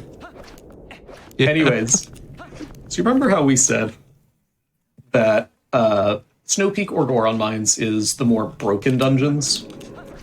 Mm-hmm. Phantom, what would you say this dungeon is the most? I'll give it a 2. No, not broken. Oh, Not broken. most. If you were to define something that has the most of a characteristic of Cutscenes? Cutscenes, I would or say dumb, hard, okay. annoying. Sure. It has a lot of that too. It's Words also that I can't say on GDQ. it is definitely the. I wouldn't say it's the hardest dungeon, but it is probably up there. That's just my opinion. Do you think Double Time? It was tricky casually. I'll give it up. The main thing is that the things that make it hard are also mostly optional. Oh yeah, but I'm gonna try all of them. Yeah. Hell yeah. The first thing we're doing is not actually really optional. It's Po1 skip. And Yeah, I think the trick name kind of defines what it is doing. Yeah, Poem Skip is technically optional. It saves over a minute, so it's not really optional. Yeah. It saves also over a minute, and it's so- pretty easy to, like, retry. Yeah. It's not so prohibitively difficult compared to other things that you can do in this dungeon. Yeah. Like, if you're learning the speed run, you're probably going to learn Po1 skip. Where Optimal Arbiter's Grounds has a lot of things that are just hard. So we're going to do Po1 skip, we're going to do Fast Po4 and Po4 manip, which is an actual proper RNG manip. We're actually doing one. We joke about this as an RNG manip, that is one. Fast Rat, which I'll try, but probably won't get because Fast Rat's stupid. Yeah, we'll have a lot of things. Yeah. All the things, if you will. Yeah, we're going to do all of the things. Yeah. Doing That's that little Po1 skip. LJA and flipping Oh, up it's onto simple as that. pillar Okay. and doing another LJA here. We skip actually that first Po fight. Yeah, that went really well. Yep, that's Nice. about as well as it could go. Yeah, the And then Moldorms this- did. Oh, the Moldorms did come Stalfos. out, but immediately got pushed down by the boomerang. So Yeah.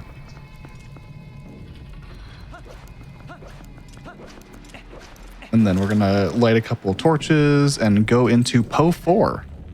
yeah, so we're going to first do Po4 manip, which is way too complicated to actually explain the theory behind it. Basically, in short, I'm going to do things in very specific ways, and it's going to not even fully manipulate the RNG, it's going to partially manipulate it. It's going to make it so that the attacks in different phases come out immediately and minimize attack timers. So 3 and 4, so that is the fastest that can go. Down, I'm gonna not do anything until it starts spinning quickly. And 4, and that is something that I can't manipulate. That is just bad RNG, unfortunately.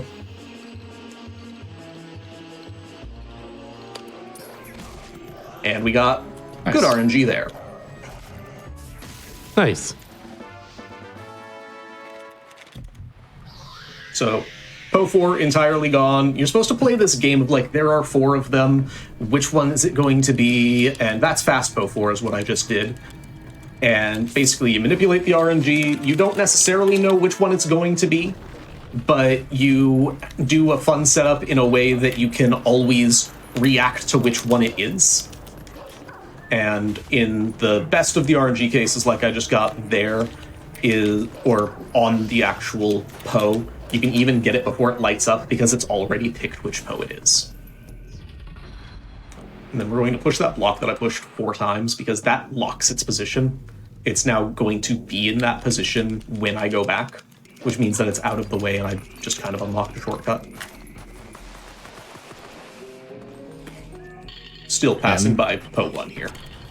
We sniffed Po 4 because this chain can only be pulled if you have the Po scent. And this is for Po 2. So normally the game would expect you to defeat Po 1 to get the Po scent, to get to Po 2, and progress from there. But because we were able to get the scent off of Po 4 instead, we don't have to kill Po 1 for this path. Yep. And now we've got the small key. We're going to get that red rupee, which is very nicely just actually landing right on us. I didn't have to go out of my way to grab it. It's one that you can skip the text of, but it's really hard to make skipping its text fast. So here's Po 2. I'm not gonna lie, by the way. Casually, I think this is like Po 3 or 4 for me. I completely missed this one for a long time. That is very fun. This one's kind of out of the way. Yeah, you don't have to get this one right away. What you can do is grab that small key that I grabbed, miss this one, go to what we call Po 3, and then go to Po 4 from there, and then come back for this one last. Okay, well, Remy's just being mean and avoidant. I got a little bit of a fast rat there. Fast rat just knocks you off of the turnstile once it gets pushed, so you don't have to, like, wait for it to be pushed. It's a very minor time save, but it's one of those things that makes this dungeon hard to do optimally. That fun little movement there is not fast. I just like the noise. And I got to subject all of you to it. So we're taking a little bit of a back road. This is the opposite direction you're supposed to come from to get to this particular room. Yeah. So an interesting thing is opening doors backwards in most cases in this game soft locks. That door it doesn't. And we're really lucky that that door it doesn't. There is technically a way that would probably be faster than what we do in Snowpeak if opening doors from behind was doable, but all of the doors in Snowpeak soft lock if you open them backwards. That was some unfortunate pathing.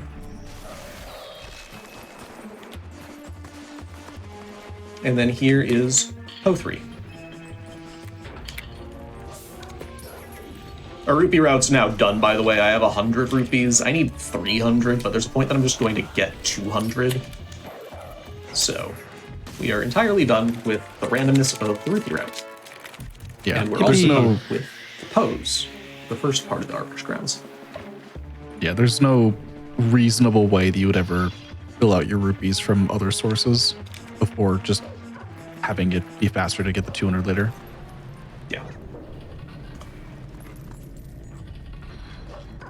And so, go ahead. This door up here, we defeated 3 Poes, and because the game expects you to beat Po 1 to even get to the others, the door itself does not check that you've defeated Po 1.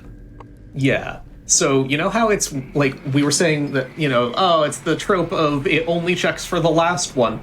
This one checks for 3 of 4. Just not the first one.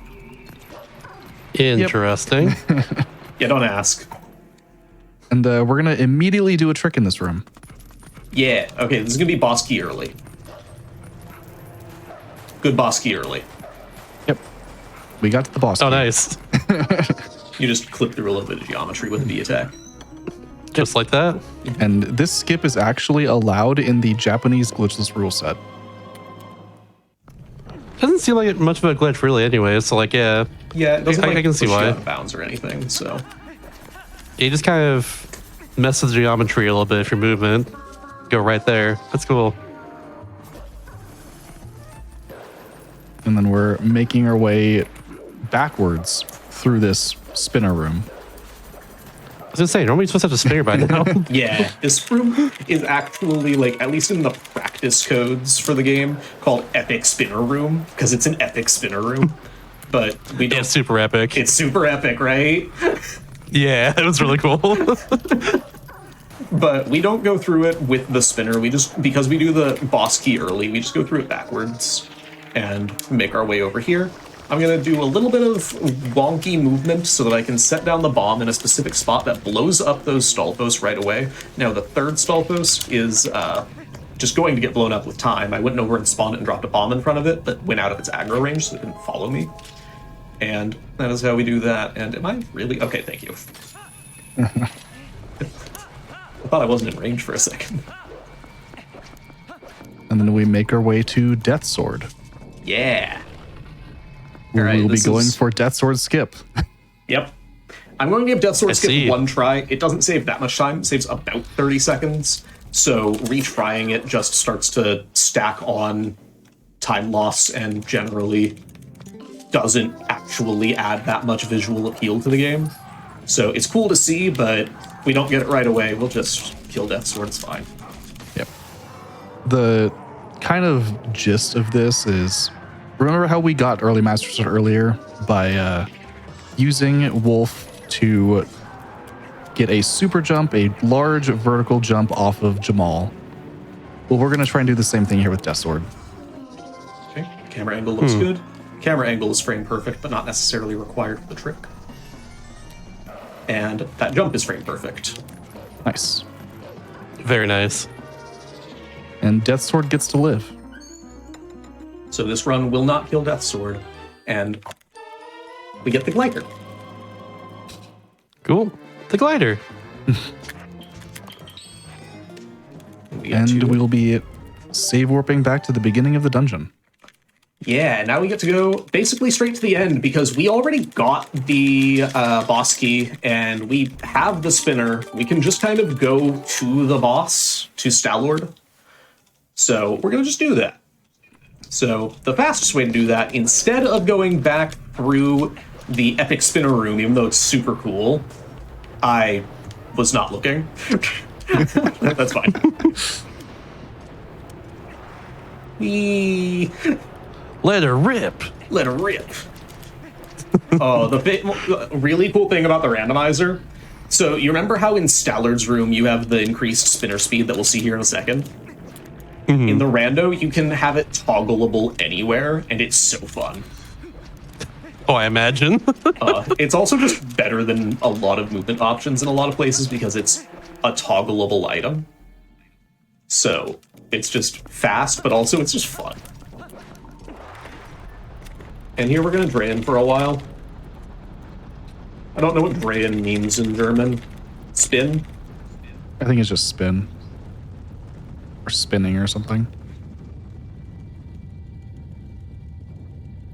Yeah, we get all of these neat little gear puzzles where you just spin the spinner down in it and activate a thing, which we'll do both here and in City in the Sky. They were really proud of the spinner because it was needed in almost every dungeon, or two of the dungeons after the one that it was designed for. Yeah, maybe he's using City in the Sky a lot too. Yeah, there's two Yeah. places. There's a decent amount. required. And Temple of Time is technically required in one place. Two places. In Boss Temple of Key Time? and the... Oh, yeah. Yeah. All right. You remember how I said the second hardest boss fight? Here's the hardest. Phantom. Yep. So we're going to be attempting to skip Stallard. Oh. So unfortunately, the Stallard fight's kind of slow. There's a lot of RNG in phase 1, especially. In phase 2 is just a long cutscene before. So we're going to be doing a very, very precise setup. Angle buffering with the item wheel to get an exact angle. Following a very specific route to spawn these stall soldiers in a particular way. Coming over here, doing a small angle adjustment by rotating Link a few times. And normalizing a position. And this is our friend. This is a stall troop that we are going to use the claw shot to drag him into the corner of the room. Yep. I saw that. All right. So I must have hit A1 too many times.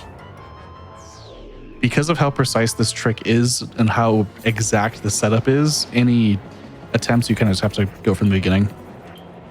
But it's not that big of a deal. You can just drown in the sand with the iron boots quickly. This trick saves multiple minutes over just fighting Stallard.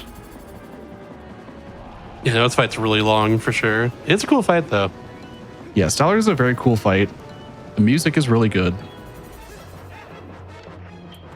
And this trick is very much not recommended for anyone learning this game until you get such a good time that you kind of need it. But I mean, a lot of people just want to go for it anyway because it's cool. That's cool. It does look very cool. So this is called claw shot actor displacement. We're using the claw shot to drag this stall troop into the corner. And then again, using the claw shot, we're going to try and L slide and clip into this wall. Nice. Getting a particular position here, using the boomerang to sort of stun Stallard temporarily so he doesn't breathe his breath. And then using the bomb and claw shot in tandem to get a bomb boost and clip between the stall troop and the door. Really? All right, we'll give it one more shot. I'm gonna grab a heart here. Yeah. That bomb boost is a 3-frame window after, angle perfect setups and positioning. So everything adding up together this is the hardest trick in the run. By a wide margin. It looks like it for sure. This is not like simple by any stretch of imagination. Gracious. My angle's still fine, but Yeah. Once you're on the spinner, your angle is locked, thankfully. So yeah, Nope, give it one more okay. try. no. Stallard one more said actual no. try. Okay. So Sure. we're just gonna fight Stallard. One more actual try. Yeah. It's a cool For the trick. fans, let's We go. wanna show- At least one more try where you get the CAD. Yeah. I believe.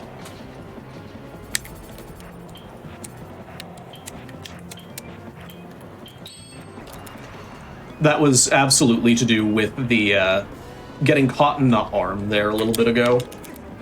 Was basically, we're also manipulating Stallard's attacks throughout this. And because I got stuck in his arm, I couldn't manipulate it properly.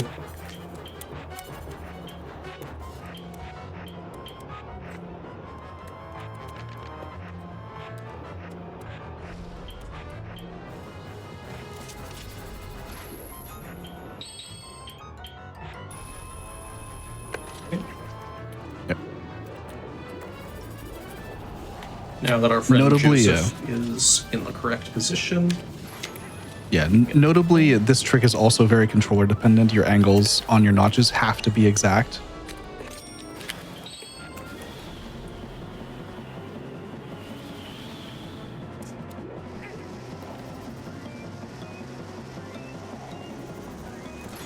Nice. Okay.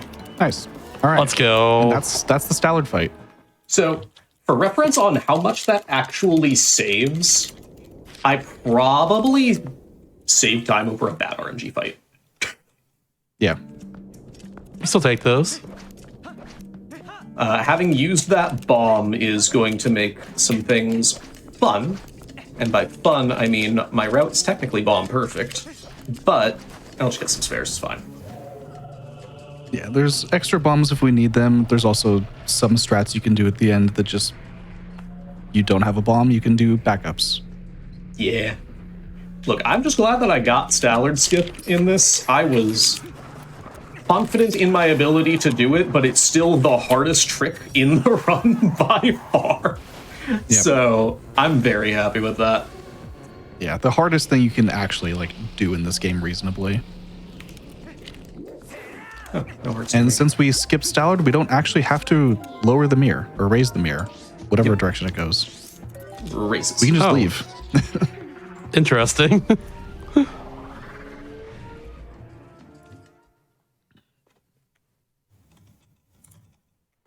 So we skipped we were doing our 5th dungeon here. So what's in the what we're doing now? Well, we warped to Kakariko because I had an 8% muscle memory. We're actually going to North Baron. Yeah, we're making our way to Temple of Time next. Okay, so now we're back on track essentially at the dungeon order. Okay. Yeah. Actually, the only dungeon that's technically completed out of order is Snow Peak, which is really interesting that a run this broken ends up that way. Like, it's its own interesting thing. Yeah, I was gonna say. It's still really cool though. Oh yeah. I do highly recommend watching the TAS for this category. It is very unique, very different as well. And also, we're doing an LJA. All right. This is called Farron Bomb Boost. It's a kind of specific trick in terms of like the angle, but I already know that I'm going to need more bombs. It's fine. Yeah, there are some backup bombs.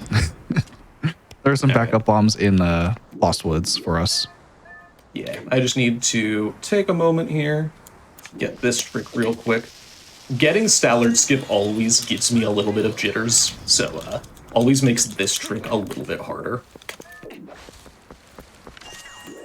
Yeah, just a few LJAs to get up on this wall, to get across to the other wall, and then one more to get back down into Lost Woods.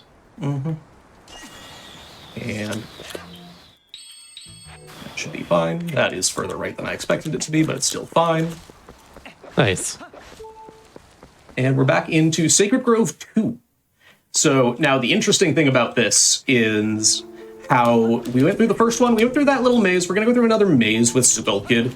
The fun thing about this one is that it was designed to trip you up in a lot more ways than the first one was. The first example being, if you were in that first room, you would have seen a little bit of a light that was at the far end, the straight path, but it was only in the front of the room. If you go in the back of the room, then it doesn't have any light in the next room, which is the actual marker. You're supposed to follow his little lantern there, right? So we're going to go through this fun path, but they actually try to mess with you with the lantern where the actual path is meant to be. It trips you up in a few ways, and the fun, like, generally you are supposed to follow it. If you do follow them, you do get to the end. But it likes to take you in a way that makes them feel like Lost Woods, right? You get lost because you just went that way. What do you mean, right? Which is a lot better done than how, like, Ocarina of Time does it, in my opinion. Because you actually do double back to the same room and have a different result the second time, which is just fun, right? Amazing game mechanic, in my opinion. Now, that said, the way that they do that is when you pull the curtain back, you realize it's a little bit janky. And so you see the light in this room, and then we can see a light in that far room there. This room is where the jank happens, so I'm going to go here. Then actually the room behind me is the one that has the light, and then there's no light here, but there is light in the room after. And that is effectively the game's trying to lead me astray. I just won't take it. And I know I got baited personally. Oh yeah, everyone does. Everyone does.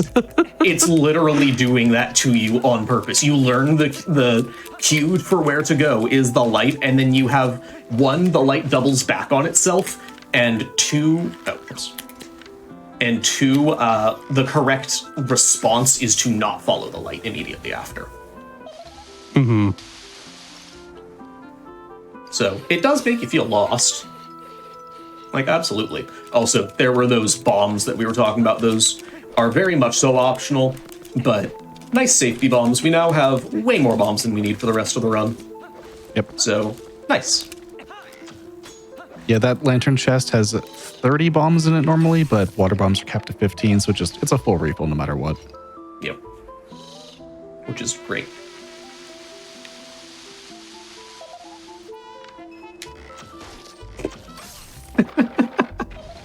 The puppet got in the way of the shots. Sure. Oh. Yeah, notably, this Skull Kid fight isn't really that big of a deal. We're going to be fighting a couple more messengers. Is this the laggiest one in this route? This route, yeah. It's not the laggiest one overall. The laggiest one overall is the desert one. Yeah, the cave ordeals. Mm-hmm. But there are a lot of keys here. Yes. And I'm going to optimally ignore them. Let's see if I can ignore them. Yeah, so 5 shadow beasts, like 50 keys. And a very tight space. They're not exaggerating. Very tight space up here. Everything kind of cramped together. It is... If you haven't noticed frame drops in this run, you will notice them here. Absolutely. I've noticed a few out in like Hyrule Field, I think, but that's like the most I would say. Yeah, there's definitely some in Hyrule Field. Watch this. Yep. There's some keys. There they are. And generally, these Twilight gates are also very laggy. Yep. Nice. Yeah. Very nice. Wow. All right, I see a couple of hearts. I'm going to grab those. I don't technically need them, but... Yeah, Temple of Time is the easiest place to just take damage. Mm-hmm. Absolutely. So doing something like Stallard skip and then going into Temple of Time is evil. It is so evil. You intentionally not only avoid the heart container by skipping the fight, but do damage-based strats. It's evil. Multiple times. Multiple times. Yeah, Temple of Time is, I think, a fairly memorable dungeon. Oh yeah, this is my favorite dungeon in the Zelda franchise. I love this dungeon. Like, this dungeon is mean in the speedrun, but I still like it a lot. I love this dungeon. Yeah, it is really cool, honestly. You're supposed to go to the top, get the Dominion Rod, bring the statue down to the beginning, because the boss door is literally right here. Yep. And this is a room that I have personally spent over 100 hours in. Not for this reason, but for not for this reason. Not for the setting the pot down thing. Although there is a strat with setting the pot down that I did look into entirely separately and probably spent a couple of hours in the room for, doing a thing called a cutscene drop. But it's something you can't really make fast unless you're a TAS. Yeah. You can make it about even and then do it like it'll look cool, but then you're doing like this long normalized setup and assuming you get it. Yeah. Small spoiler for the TAS if you do decide to watch it. This LJA is mandatory in TAS route. Yes. Yes, it is. This LJA saves a second in non-TAS route. I just like doing it because I don't like my inventory being messed up. Yep. And in the TAS route is required because getting Uku here would actually make the TAS route not work. Yeah, not going to spoil. Simple as that. Okay. Oh yeah. So these are called gate skips. It's really, you can very visually tell what I'm doing. So if you watch Link's swaying animation, I'm canceling it as he's swaying. And that is entirely the point. So as he's swaying forward when attaching onto the latch there, that gives you, it's literally the act, like your model is further forward and you can do a jump attack from there. It's relatively lenient and end up on top of or over the gates. It's great. Yep. And here's the first spinner skip, which I won't be doing the second one. This one is just cool. This one's just cool. Saves like 4 seconds if that doesn't happen. And we're going to be actually utilizing something called analog glitch here. I don't think we've talked about it literally at all. No, we haven't. Oops. But by holding a direction here, the game kind of still thinks you're holding a different direction relative to the camera. So when the camera rotates, it actually does not rotate your position necessarily, your actual like inputs. So we abuse that to get an extra side hop there during the cutscene. Did a little neat. First, bomb arrows kill Armos very quickly. Like one-shot them if you hit them in the back. And then I did a nice little setup to just end up right in front of the chest. You can also obviously just walk up and do it. A lot of Twilight Princess runners like the idea of walking up and doing things without normalized setups. It's a weird quirk of our community. I am not one of such people. I like when I do a thing and I go against a wall and then backflip because it makes my brain do the happy brain chemicals. And we like the happy brain chemicals. Huge fan of happy brain chemicals. Oh my gosh. This there is is also a log glitch there. Yep. This is a crystal switch room. There are crystal switches in this room that we have to hit. And there are also a lot of Lizalfos that like to push you around and not really do much else. Yeah. And while we could kill them, this is a speed run. We will attempt to not. But we're gonna get also heavy analog glitch and be pushed around. And like I was holding up left and I went down right. Yep. And we also want to make sure not to use our bomb arrows here and just use the regular bow. Yeah. I did refill a lot of bombs, but if you guys noticed, when I said, oh, I'm low on bombs, I had 10. So I just have like a few spare bombs. I like having that surplus. I'm going to keep that surplus. And I really technically only have like 3 as surplus. Yep. And here we're actually going to be doing a little minor sequence break to get to the boss key early. Just by getting on the edge of the scale. And aiming. Oh, I see. Light on the target there. Or close on the And target. just do that. Yep. That's my reaction to a lot of stuff for this run. Oh, you can just do that. That's cool. Yeah. It is. But it's true, though. It's very, very cool. Ooh. And then the setup in this room is is also very cool. Oh yeah, you should break slide. Where should I break? Where's like the next? I did do one after Goats. We just didn't talk about it. Yeah. I don't know. It's kind of hard to do in Temple of Time other than just during Armagoma. Yeah. Well, I'll just do them during Armagoma. Yeah. Why not? I will say Armagoma. We'll call this out again in a little bit when we actually get to the boss, which is in like a few minutes. Armagoma is a spider, and does trigger at least one of my friends' arachnophobia. So I would just call that out. That it is something that does trigger some people's arachnophobia. So just heads up for everyone. If you are an arachnophobe, we'll call it out as I get closer, just forewarning. So yeah, grabbing the boss key a little bit early because we will actually not be doing the second half of this dungeon where we bring the statue back down. Aw. Yeah, the That's HD the cool half. speedruns do get to bring him down. His name's... Is it Fred or Greg? Not sure. One of those two. He's not Stuart the statue? No, he's not Stuart the statue. The HD runners don't go with the alliterations like the Dang. SD runners do, where every Cargo Rock starts Aw. with a K. Although there's not this a room. Kevin.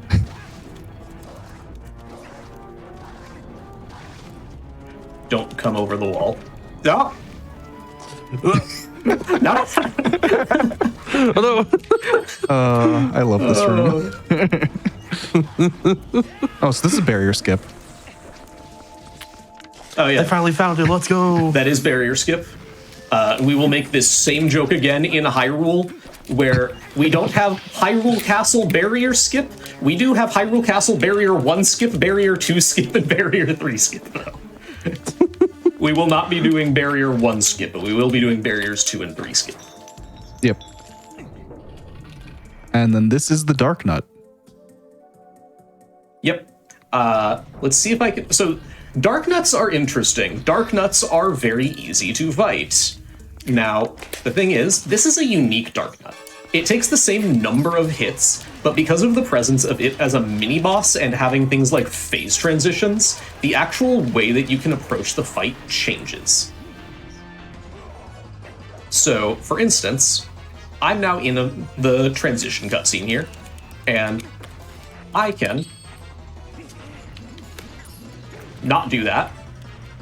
Out of the cutscene there, you can kind of just get him in his landing animation and hit him with the ball and chain immediately. The general idea that we do with all Dark Nuts, if you fail it, you just back up to the normal Dark Nut strat, it's fine. That only lost, what, like 5-6 seconds? Now, the thing that you can do is interrupt his, like, dash animation at you with the ball and chain and get him down really quickly, which is just fun to do.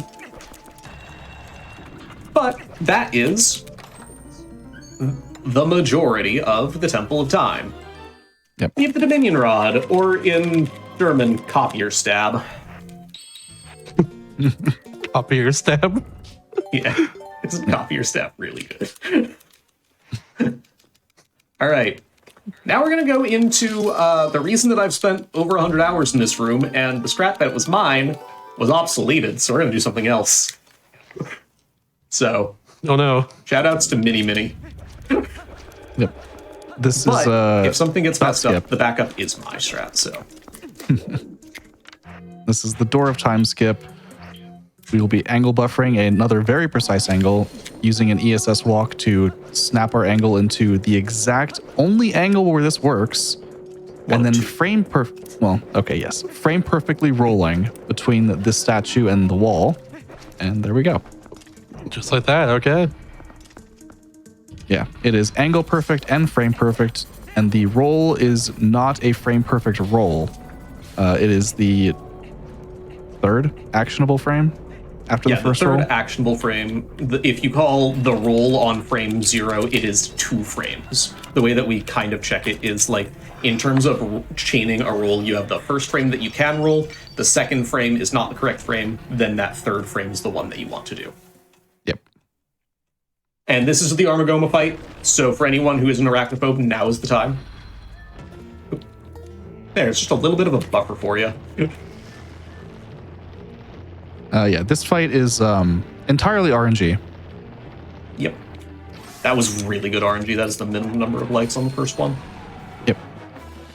So Armagoma is on a timer between phases. Estimated, I mean, it's not exact, but she will typically cross over at least 3 lights. And then every light after that, she has a 50-50 chance to stop. And she can just not stop. So Forever. the minimums are 2, 3, and 3. Technically, perfect RNG is 8 lights.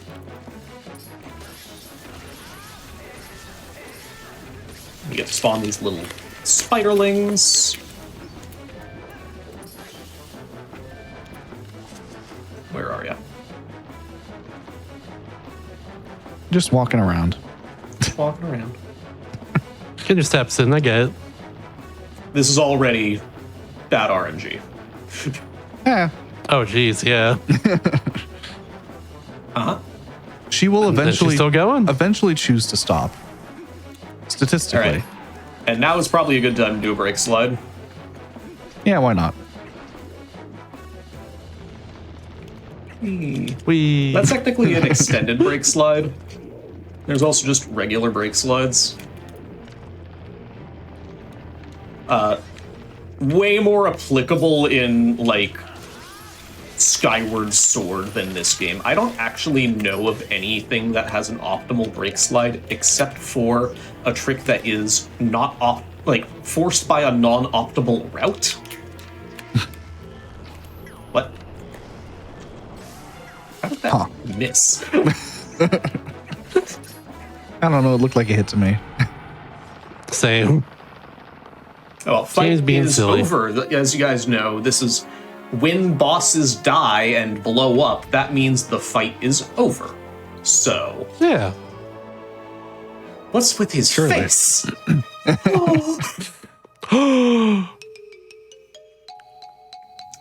for the sake of being no. fun, I'm going to use one of my extra bombs here. Yep. Blam. Technically, you don't want to use that bomb unless you have extras for some reason. You can just do that with 3 arrow shots, but it's fun to do the explosion, right? Who doesn't like Splody? Big Splody fan over here. Yeah.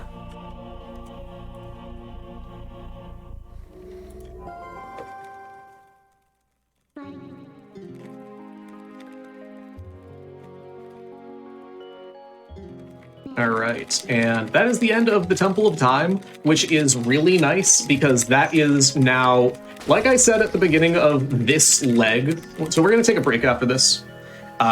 This is the hardest part of the run by a long shot. Arbiter's Grounds and Temple of Time are both very, very difficult. The rest of the run, we're going to be coasting. So I'm going to pass it back to Shasta, and we will see you again for the end of the run.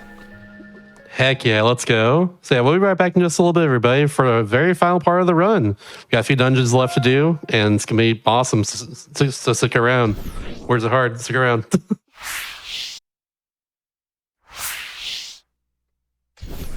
Welcome back, everybody, to Do All the Things, the Hotfix show up on our speedruns and completionist categories in general.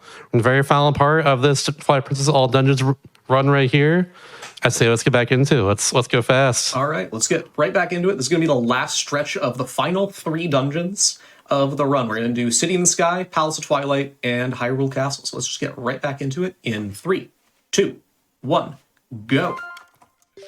I hit A. Now we go. Now we go. Are you sure you don't want to save? What I if don't. what if something could happen? I don't know. We actually haven't talked at all about how death works in this game either. Oh, yeah, okay. So, Shasta, here's a question for you. You run Phantom Hourglass and Spirit Tracks, which are games that came out after this game. When you die in a dungeon, what room do you respawn in? Usually the very first one, like right at the beginning. Yeah, and that's pretty standard for Zelda games, right? That is not the case for Twilight Princess. If you die in a dungeon in this game, you end up back in the room that you died in, which luckily hasn't happened to us this run at all. It very well could have in Temple of Time, but you just end up back at the door of the room that you came in. Yep. And The very last door you took. yeah, the very last door that you Interesting. So, as if your respawn trigger doesn't update, you can get some pretty weird ones. Like, there is the second fastest route of any percent abuses a death warp in North Farron, where your spawn position is South Farron, as a means to get from one to the other. So that's a little bit of a fun thing. That's actually the any percent route that I mostly run when I do any percent. I'm not a huge fan of some of the tricks in the any percent route, the optimal one, and it only loses about a minute. I still have a pretty solid any percent time, even without that. It's like, I think it's now over 10 minutes off of record, but it was only like 6 minutes off when I got it, so I'm gonna just cope a little bit and say it was better then. I was wondering what you're doing with that like boomerang outside there in the bomb areas. And I was like, oh, 200 rupees are up there. I did not know about that. Yep. And now That's we're cool. going back to the thing that was 2 hours ago, right? So by having talked to Midna and having gotten the text that said, but he's right there, which happens, you know, when you're doing the Skybook quest, where Shad is watching you, the guy with glasses. By doing that, then, way back in Elden Twilight, that was a state manip for Shad's actor, so that when I beat Temple of Time, Shad's actor would have been progressed to a state where he is now having... You've already done the whole thing. You can just warp the cannon. It kind of manipulates it in a way that lets you skip a lot of quests. It's great, and is why this route works. Yeah. And now we're going to repair a cannon. So, Shasta, if you have a few words to say, now would absolutely the time. We're just going to be entering city for a little bit. We have this and then a cutscene entry, so... Well, I got you in that case. I can talk a little bit about SGDQ. Some games on Quick 2025. It's live from Minneapolis, Minnesota, July 6th through 13th. If you're interested in attending, make sure to register for the events. Use the exclamation mark SGDQ in Twitch chats, or visit gamesonquick.com for more details. And speaking of which as well, too, there's also prize submissions. They're still open right now for SGDQ 25. At SGDQ 2025, I'll say it more clearly. Visit gamesonquick.com for more info on that, too. While you're there. Yeah, SGDQ is going to be great. They just announced the there's going to be a concert. A straight up concert, yeah, like live on the stream, I think. That's going to be awesome. Shouts to the Megas. So, Which honestly, that's a group I've not heard of until like this announcement. So I'm excited to hear the music. Honestly, yeah, it'll be that's gonna be great for sure. And Artist Alley, is that still open, or is that just recently closed? I don't have an announcement for that, so I assume it's closed, but I know it's going to be cool too. I'm also excited for that as well. Oh, yeah, I'm way excited for that. Yeah. I'm someone who always peruses the Artist Tallies every single con they go to, that's for sure. Yep, absolutely. We can call out one fun little fact there with repairing the cannon, and that is if you play in French. Oh, yeah. If you play in French and you talk to Fire, and you say, give me the 300 rupees, and you don't have 300 rupees, well, he just takes what you do have and then repairs the cannon. Your wallet could be empty. So similarly to the German-specific fast bag text, it doesn't on French check for the flag of actually seeing 300 rupees, just checks 4 rupees. And the number isn't defined, so it actually does take 0, which is amazing. Interesting. Now, the more fun part that I find absolutely hilarious, give me 1 second while I do a trick that if I fail it, I lose 4 minutes.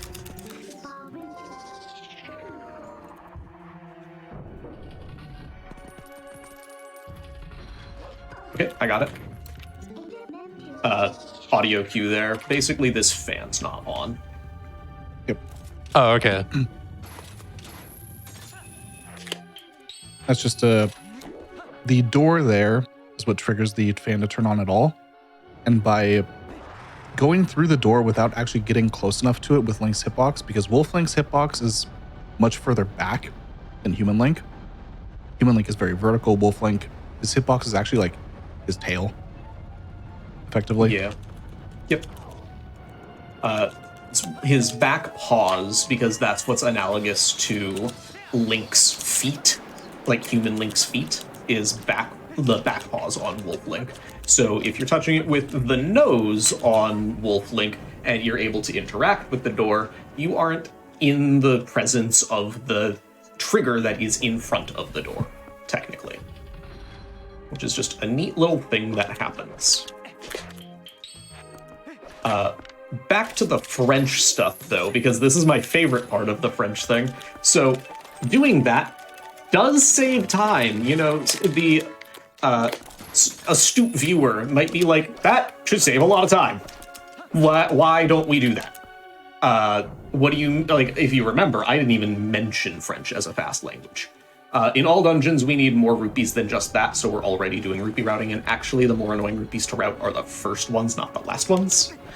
But in any percent, it was talked about, does this make French fast? Wow, French was the slowest language. Oh, French saves about 17 seconds over what it previously was with this. Wow, that's crazy. How fast is French compared to everything else? Surely it's fast. It's like 3 seconds slow. French is that bad of a language for this game. Oh, God. So it didn't Even with a change cool anything, sluice effect that except saves it made time. us stir up for a few days while we typed stuff in French. Also, we kind of just Wonderful. skipped over it, but we did skip a cutscene. Oh, yeah. Argarok is supposed to destroy that bridge after coming back across the other side. We skipped over the trigger where Argarok would come down and break the bridge. Yeah, and if we want to Simple talk enough. about respawn triggers, this is a good time to talk about respawn triggers. So, Yep. Basically what I did is, where we said that dying doesn't put us at the beginning of the dungeon in Twilight Princess, save warping does, if you remember what happened when I did that in Arbiter's Grounds and also in Temple of Time. It did the same thing both times, putting me at the beginning, and I wanted that. In City in the Sky, I don't want that. By skipping that Argarok cutscene breaking the bridge, my respawn point never updates properly, and it's set in a way that I will actually respawn at that small key chest. So, we'll use that in a little bit. Yeah, because you're not supposed to skip that cutscene. So if you were to save warp after getting the small key, the developers want you to, go watch Argarok destroy the bridge. So they change the save warp location to that small key chest. And they change it back to the beginning of the dungeon after Argarok destroys the bridge, which never happens. And that's a fun little trick right there.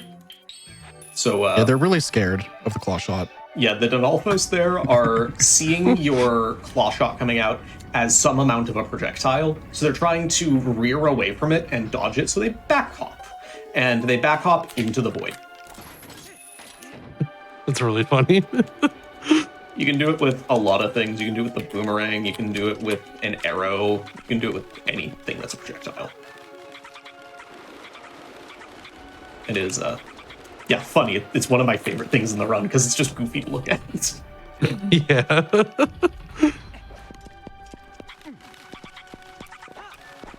And this is a small little skip here. We're going to be using Uku to jump onto some collision you're not supposed to be able to really get around. You're supposed to turn on this fan.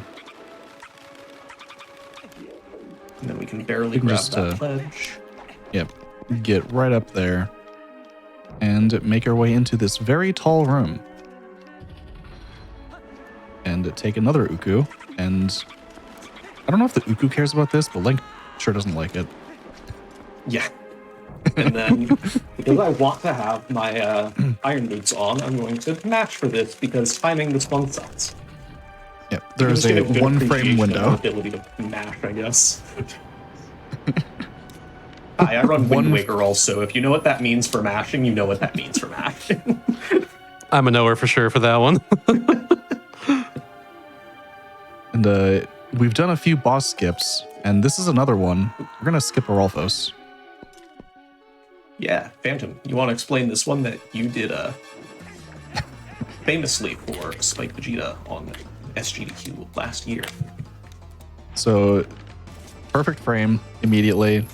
Item wheel buffering to get a 3-frame input there, or 3 frames of moving down at full speed to get the right angle with some A button presses and hitting a very precise pixel to skip the Arolfos fight and grab double claw shot.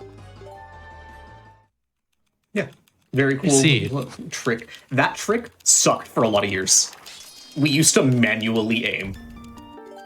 Until, like, the advent of all of this item wheel buffering came out, we would just manually aim. So it's technically slower to do the setup than to manually aim if you have a fast aim, but the odds of being that fast to aim are just really low because its nickname is Pixel Shot because guess what it is?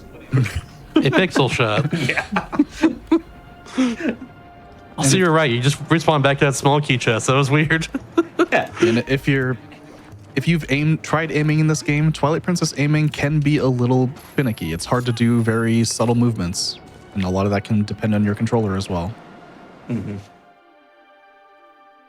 All right. So here's some more named enemies. So that Helmetsar King over there, that's Leroy. No Jenkins. Wait for the Jenkins. Ooh.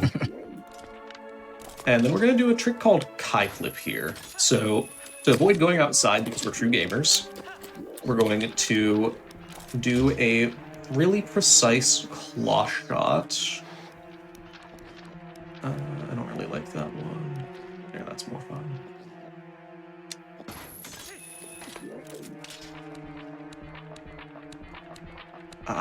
Just a little bit. Yeah, we'll retry. That's fine.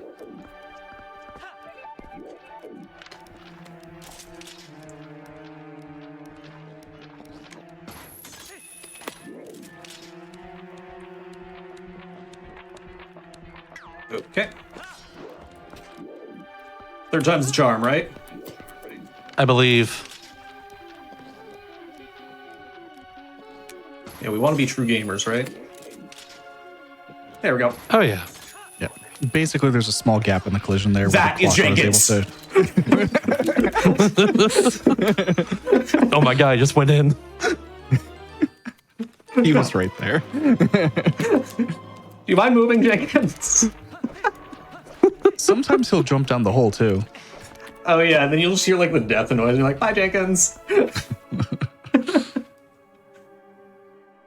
Leroy was named years before Jenkins, but it was also named for Leroy Jenkins. So when we found Kai Clip a few years back, I was like, can we call this really annoying Helmsar King like Jenkins, because we don't have Jenkins currently. And I call it Jenkins. A few people call it Jenkins. Not everyone. Everyone should call it Jenkins, honestly. They're wrong. I agree. Do you remember when I said there was an annoying Kargarok that someone meant to call Kirk but called Quark? If you saw that Kargarok that was coming for me, that was Quark. I see. Also, I gotta say, very impressive movement there. That seemed really hard. Okay, actually, I take it for granted because I've run this game for half a decade, right? That actual movement tech is what made me go, I want to run this game. Hell yeah. It is really cool. It's really cool. And the great thing is those LJAs are like actually really easy. It just looks cool. A lot of the stuff in this game looks cool regardless of if it's hard. Now that said, a lot of this game is hard. This is a hard game. Yeah. Okay.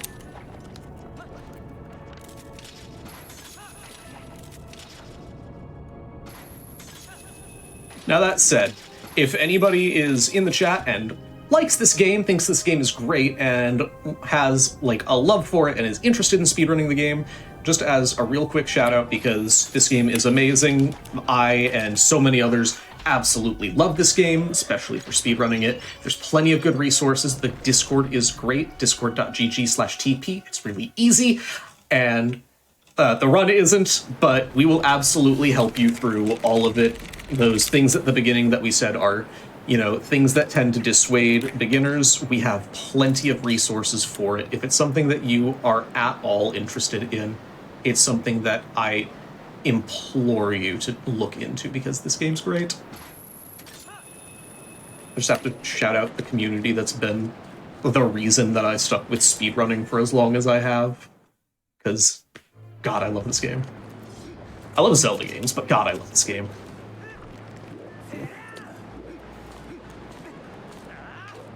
And then welcome to Argarok. Yep. We kind of just need to not look into the center of the ring and not be near the center of the ring to manipulate what Argarok's going to do.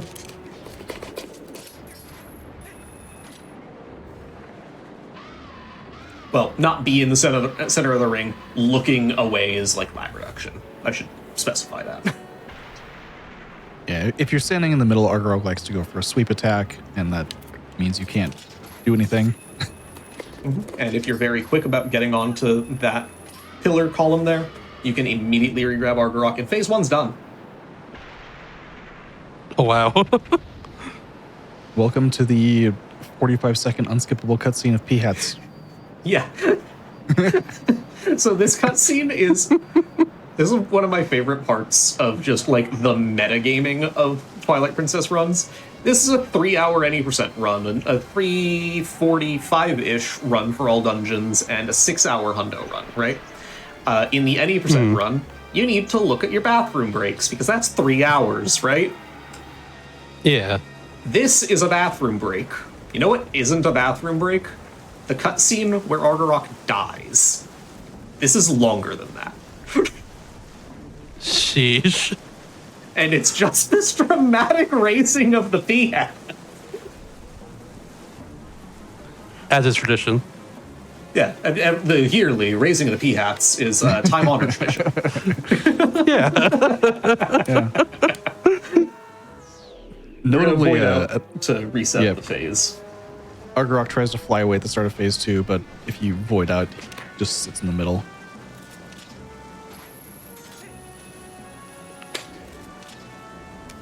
And then we're climbing the tower in a somewhat specific way and going to be sort of tricking Argarok by lowering ourselves to a point where Argarok thinks that we have fallen to the ground and stops breathing fire. And then that manipulates it so that Argarok is vulnerable very quickly. So we're going to do that once, and then we're going to do that exact same thing again. Although a little bit more specific here, I'm going to wait before claw-shotting up so that I don't cause the breath cycle to show up a little bit early. But otherwise, this second one is identical. I hear the scream, and I ride on this P-hat with the iron boots on. I see that, I tug down on the chain, just a little bit more than I really have to, just to be safe. And then Argarok sits there. Easy claw shot onto Argarok's back. And then the third one's a little bit different, but the actual idea is the same. So the third one, what Argarok does is it will go and try to do a little juke on the final one so that it turns around, knows what you've been doing, and tries to catch you on it and turns around and just, well, breathes fire again. So instead, we're going to count 4 P-hats. That's 1, 2, 3, and 4. We're going to wait for the fire to pass the third P-hat. Put on the iron boots. Fire's going to really looks like it hits us. Wait for him to breathe fire again. See the fire. Take the iron boots off. Miss the first claw shot. And fight over. That fight was really cool casually, I gotta say. That fight is so like that. cool. It's just really cool in general, but also especially that last part there where he just tries to trick you up a little bit. Like I didn't realize he was doing that for a bit, and like it was so cool to have to like think outside the box just for that last part. It was nice. Yeah. Oh my god. That's okay. If we've been talking about how I like this speed run. This is my favorite speed run of all time. I had to like the game casually first, right? You want to talk about the YouTube commenters who assume that you haven't played the game casually? I technically haven't played this game casually as much as Ocarina of Time, but that is also, by the way, a game that I love to run. But Twilight Princess. You just like Zelda, I guess. Zelda. I also like Yeah, it's pretty Echoes of cool. Wisdom, which is definitely out of left field compared to the other two, but I like the fact that she looks like a Duplo.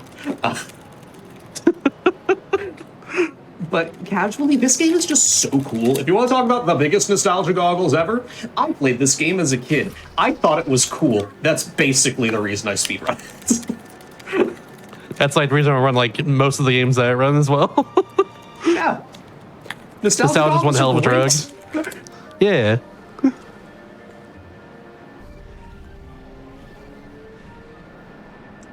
Speaking of lag, by the way. That was crunchy. All right, so the next thing that we're going to do here, we're going to Palace Twilight, but here's something that, you shoot out of the cannon and the game immediately wants you to be, in the water so that, it's somewhat realistic and you, land in the water and don't just die landing from this cannon, right? If I mash the B button while wearing the iron boots, I can land on the bridge, take 2 hearts of damage, and just immediately go to Palace Twilight. Just walk away just fine. It's no big deal. Which, by the way, if you looked at the name of the mirror chamber, Spiegelkammer. Don't know what that means. at all. But if anybody speaks German, I'm kind of curious, but I've just never looked it up. And then this cutscene transforms us into human, which is really inconvenient because we want to be a wolf. Yeah.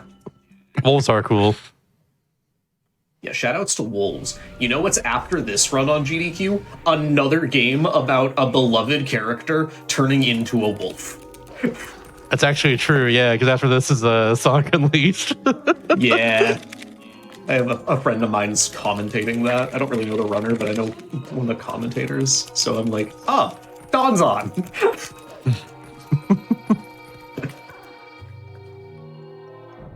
But that's a really cool Shouts run. parallel universe. Absolutely. It's a recompiled version too, so the one that got like, put on a PC and everything. Yeah, I think it's all day stages, right? So that's going to be all Sonic stuff, but it's just a really cool run in general. It suffers the same fate as Twilight Princess of being really cool, but also just really long for a full any % run compared to like the rest of the series. Which isn't a bad thing. I really hope that if this run proves anything, it's that's not a bad thing. This run is great. I know It's that I'm really not cool. having to sell it to you, Shasta or Phantom, but Oh yeah. running Also gotta do one small correction, is all day stages and all night stages after this, both of them. and all night stages. Okay. Yeah. Does that not include that? I don't know. Haven't played Sonic Unleashed yet. If you want to answer that question, stick around. I probably will long enough to at least answer that question, but also it is definitely going to be time for me to eat something after this. Completely valid. Yeah, and this upcoming fight here is against Phantom Zant. There's some audio cues that Glovers is going to be using to pinpoint where he is teleporting to. So I'm going to let him fight. Yeah, it's unfortunately a really like quiet audio cue compared to basically everything else in the game up to this point, so it would be like really annoying to your ears to have it higher. You could like turn it up for this part, I guess, but it is something where I need to listen to the stereo specifically. Which ear is it coming through?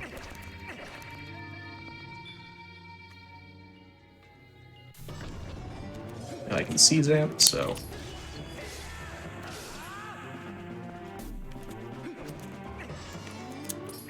definitely nice when I can see him. It's not always the case. But it was for this time, so actually I didn't end up needing the audio. Oh, there's still one more of those. There is one more. There is a second one of the exact same fight.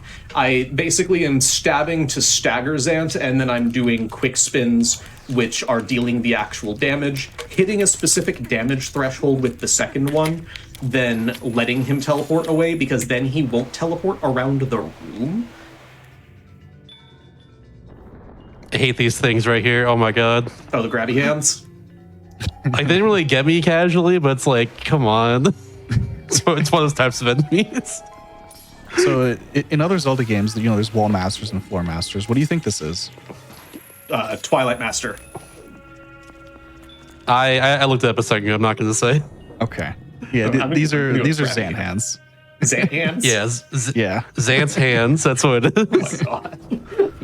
I'd be sure I call it correctly because I wasn't sure if it was a wall master in this game or not. Yeah, they're neither wall masters nor floor masters because they don't move Link. It's different. They do different things. Nudge. Nudge. Okay. Meanwhile, the Squeebles. Yeah, so Are they these called things, Squeebles? No, they're called Twillet Vermin. They should be called Squeebles. They're absolutely called Squeebles by the speedrunning community. Good. So speaking of Squeebles, there's technically a trigger here that would spawn some Squeebles. But if we do an L slide like we did during Stallard Skip, we go over the trigger and never actually activate it because we're not in an actionable state. So we just don't spawn them. Which is really neat.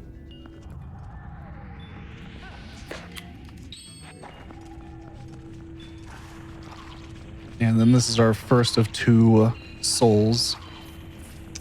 Yeah. Palace of Twilight is, if we were to talk about the dungeon that was the most broken was Snow Peak or Goron Mines. The dungeon that is the least broken is Palace of Twilight. Shoutouts to 7 small key doors. Yep. Ooh. And we said earlier, key doors are impenetrable. Yep.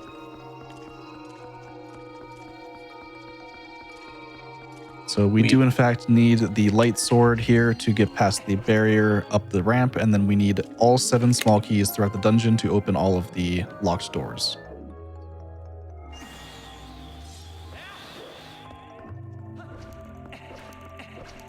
I won't lie, I went around like dragged the soul to like every single individual Twilight person here just to see if they have any dialogue, but turns out they have no dialogue at all, so dialogue. whoops. It's really unfortunate. They do make a lot of sound. They do make a lot of Make a lot of sounds. A lot of moaning. The whoa! They sound like a whale. They kind of do, yeah. And then this is the worst room in the game. Yes. Okay. So this room's Not nickname fan. is Stupid Room. Literally, it's Stupid Room. Because it's stupid. This went well. That didn't go well. It was a little less stupid today. Well, for now, we have to go back through it later, but you know. When you go back through it later, it's called Reverse Stupid Room. Naturally. There is one chest, I forgot I have actually get in that room, honestly. In that And room? honestly, I don't want to figure it out. Yeah. In that room, it's you just bring the saw. Like I can like explain it when we get there because I have to take it to basically that spot anyways. Basically, the saw can activate different pedestals, and they just take you to different parts of the room. Yeah. You can do the same with the light sword also, if you got the sword and wanted to go back in. Yeah. So Okay. I guess I just never noticed that then. If you got one of the... So if you're saying that you didn't notice that mechanic, you actually missed 2 chests. Because there are 2 chests you can get by that. Well, dang. And it also means I know you didn't 100% the game, because one of them's a heart piece. Yeah, I did not. I got close, though. I did as much as I could. Yeah, that's generally, like, if we want to talk about casual gaming again, that's generally what I do, right? I don't really like to play games and completely completionist them. I do the main story and whatever I find interesting. And audio time. That's what I did. Oh, yeah. Oh, you're good. Okay, yeah. That's what I did a lot, like, growing up, honestly, was I just, like, get as much as I can, and then if I feel like I don't want to get any more, just stop doing that at some point in the game. For a game that I really like I usually just try and go for everything, or a game has a lot of, like, an open world like this one, for the most part. I just try and get as much as I can, and, like, seek everything out that I can. Mm-hmm. Yeah. I did that for the most part of this. I think I did for, like, 50 out of 60 pose souls, for instance. Some of the pose are And, like, all the silly. bugs. Like, did you do cave-board eels through the whole way? I did not. Then you theoretically That's one thing I did not do. Those right there. Yeah.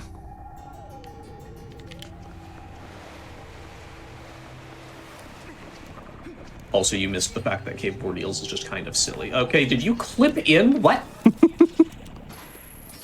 Huh. I've not seen that one before. All right, we even got a that's never happened before. What? Let's go. I'm glad that that's never happened before was something like the Shadow Beast clipped into the ground and not something else. So... Yeah.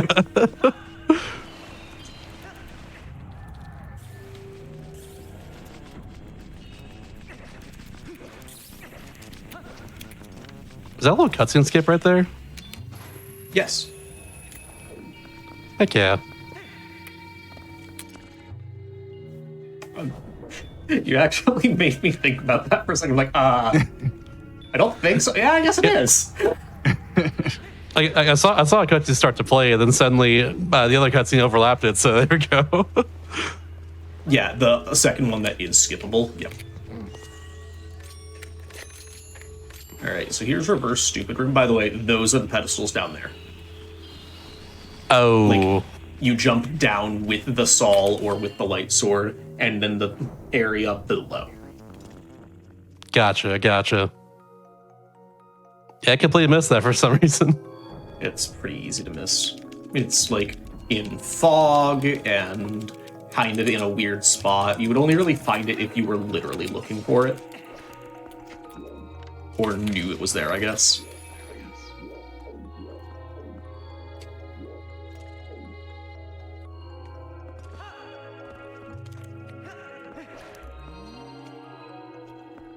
Alright, and now we have the light sword. Our sword is getting coated in some butter. Speaking of swords, Delicious. the thing I have behind me is the wood sword from this Ooh. game. That's pretty cool. It is really cool. Yeah. Fun little fact that the light sword doesn't really do a whole lot. It does extra damage to enemies in this area. And that's about it.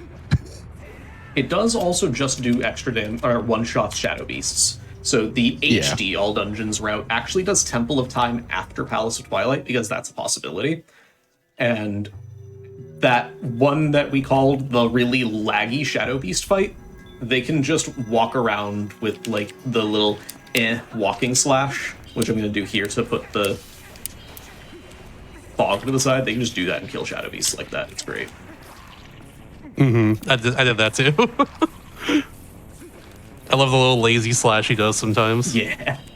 That thing is It's like so good. no damage, by the way. Like very little damage. Yeah. But it's does hard have- coded oh. to kill shadow beasts. It also has a lot of hit stun.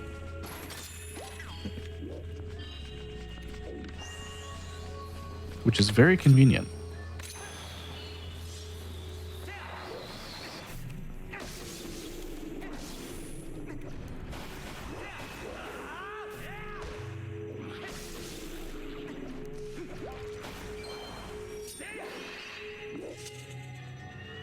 I'm surprised you have this much health. I didn't really get hit by much. Also, Stupid Room really helps for having a lot of health. Or do you mean you're Yeah. surprised I got 6 heart containers? Oh no, I'm surprised. This room in particular, you just got like 3 heart drops. Oh, yeah. Yeah. The Zant heads, those are RNG hearts. The Keese actually consistently spawn them in that room. So, don't really know why.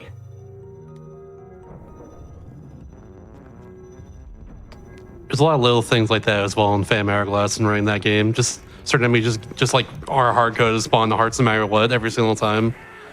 So if I'm ever low in health, I just know I need to defeat this enemy at this point. Yeah. That's basically what that room is. It's like, alright, I'm gonna kill some Keese here. Yeah, or like guaranteed like heart drops from pots all the time. Those are always fun. Mm-hmm. Yeah, in Minish Cap, the enemies don't really drop health, and then there's maybe a couple pots in a dungeon that will have a single heart. Oh jeez. Love that. Minish Cap is the only Zelda game I like more than this one. Minish Cap's great. I I love Minish Cap as well. That was the first Zelda I beat as a kid. That was the last one that I beat as a kid because I beat it when I was 17. Ooh.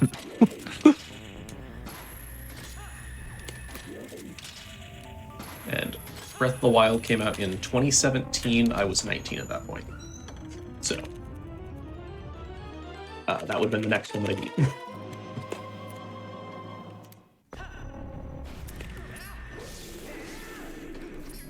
Not quite. I think Spirit Tracks is the last one I beat as a kid because that came out when I was 16. Spirit Tracks was one that, this is going to sound weird, but maybe you understand it as someone who's like run the game. I really liked Spirit Tracks, but the thing that I found like the most joy out of was getting like the train parts. I get that. I completely get that. And then there's like this one 'Cause, like- mini game. Sorry, go ahead. I was gonna say, like, I get that especially because the different train parts give you like different horn noises when you remember, like, you pull the lever for that. It's so cool. And then there's like That game's there's great. like a mini game in the Elden region. I don't even know if it's called Elden in that game. I haven't actually ever replayed it, but It's forest, ocean, snow, and fire, and also sand as well. it would be fire then because it was definitely the like rocky mountainy area, and there's like a mini game that you do with like the bombs in the train. I don't even know what it does. Oh yeah, that one's really cool. It's like my favorite mini game of like basically any Zelda game. The only one that I actually like properly remember with a lot of fondness as like the one with the train, right? It's going through and bombing all the targets and all that. it's like the most basic one's mini awesome. game ever, but I just loved it for some reason. It's a presentation. It's just a lot of fun. Yeah.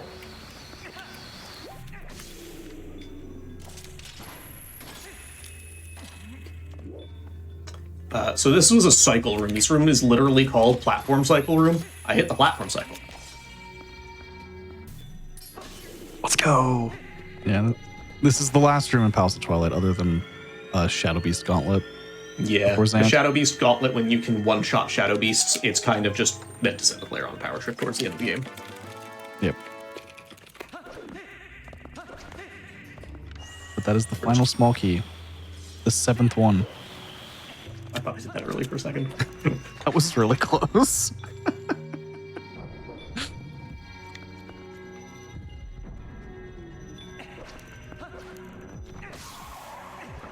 Gonna do these walking slashes. Okay. And then basically, the trigger for the next ones to spawn is the last ones dying. So it's really easy to just go to where they're gonna spawn and literally spawn camp them. Oh gosh, yeah.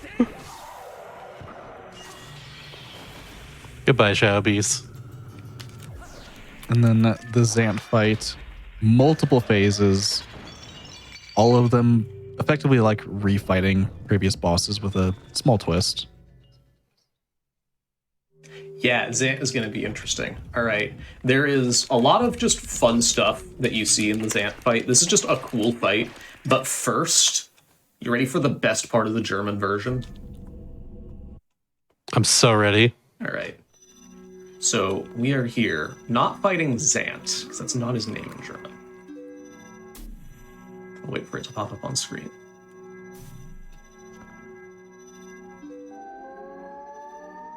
I said it a little bit early because it's now a slightly awkward delay. Usurpator, Zanto. Zanto. Usurpator's a Latin word. It's not German. It's also usurpator, but I like saying usurpator like I'm from the South. Yeah. I was gonna say.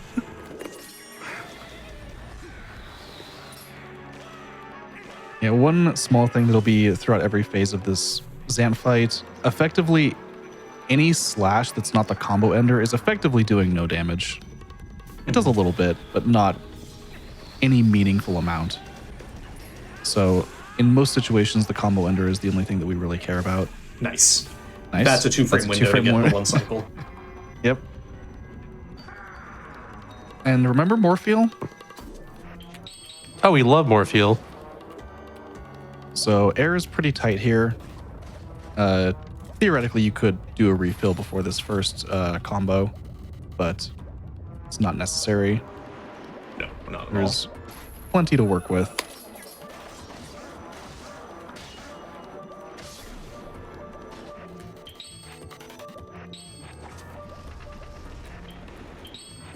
We do have to do it basically immediately, though.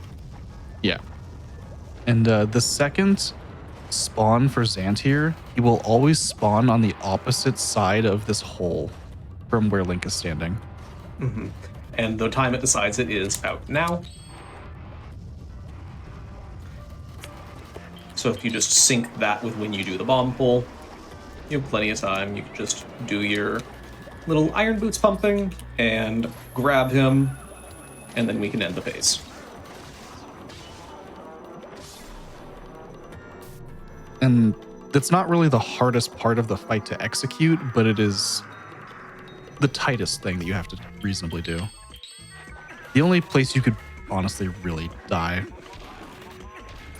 Yeah, the rest of the Zant fight, like, beginners will get stuck on the final phase because there's some nuance to it, but it's really not that bad. And the rest of it, there's so much choreography to just the fight that you can absolutely make the most consistent thing by just knowing what's happening next, doing the exact same inputs in the same order. Like, I didn't need to look at where his foot was for that, and now I'm going slightly wide so that he gets stuck in a corner, and I'm just going to repeat and do the same thing, put myself at a slight angle. Actually, the camera's being weird. There. You can see it on the ground. You don't technically need to see that, but... End of the Blizzetta phase. We're going back through all of the boss rooms that we've seen. And then the final phase, this one's just really fun to execute, in my opinion. Mm-hmm. This whole fight's really, really cool. Ooh, I messed that up.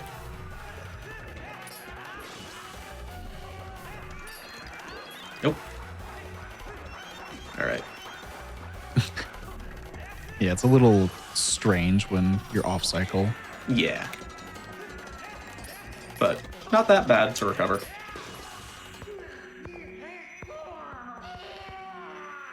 Yeah, that I've final now learned how to counter spin attack there. Yeah, countering with the spin attack's great. Did not know about that. that final Zant phase, you just need 3 combo finishers. If you were to slash him with any other slash during those wild swings, he would just teleport away immediately. Mm-hmm. And that is the end of Palace of Twilight, aka, in my opinion, where the game should have ended. Yeah. It's shoehorned in my opinion. But I know that this is a controversial opinion, by the way. It's shoehorned in to have Ganondorf here. I get what you're saying for sure. Yeah. But that final fight, though. It's a good fight. It's a really good fight. I love how many phases there is, and Hyrule Castle is really cool. Just kind of feel like it was extra. But we do get... I see what you mean a little bit. Where we go to Hyrule Stop. Mm-hmm. This cutscene was pretty sick. And even if we wanted to, we can't skip it, so enjoy nearly 3 minutes. Yeah. Yippee! It is We do 250 something. Yeah, we do skip the only mailman trigger in the game. That's what I was doing there. Yeah. I was just about to ask you about that.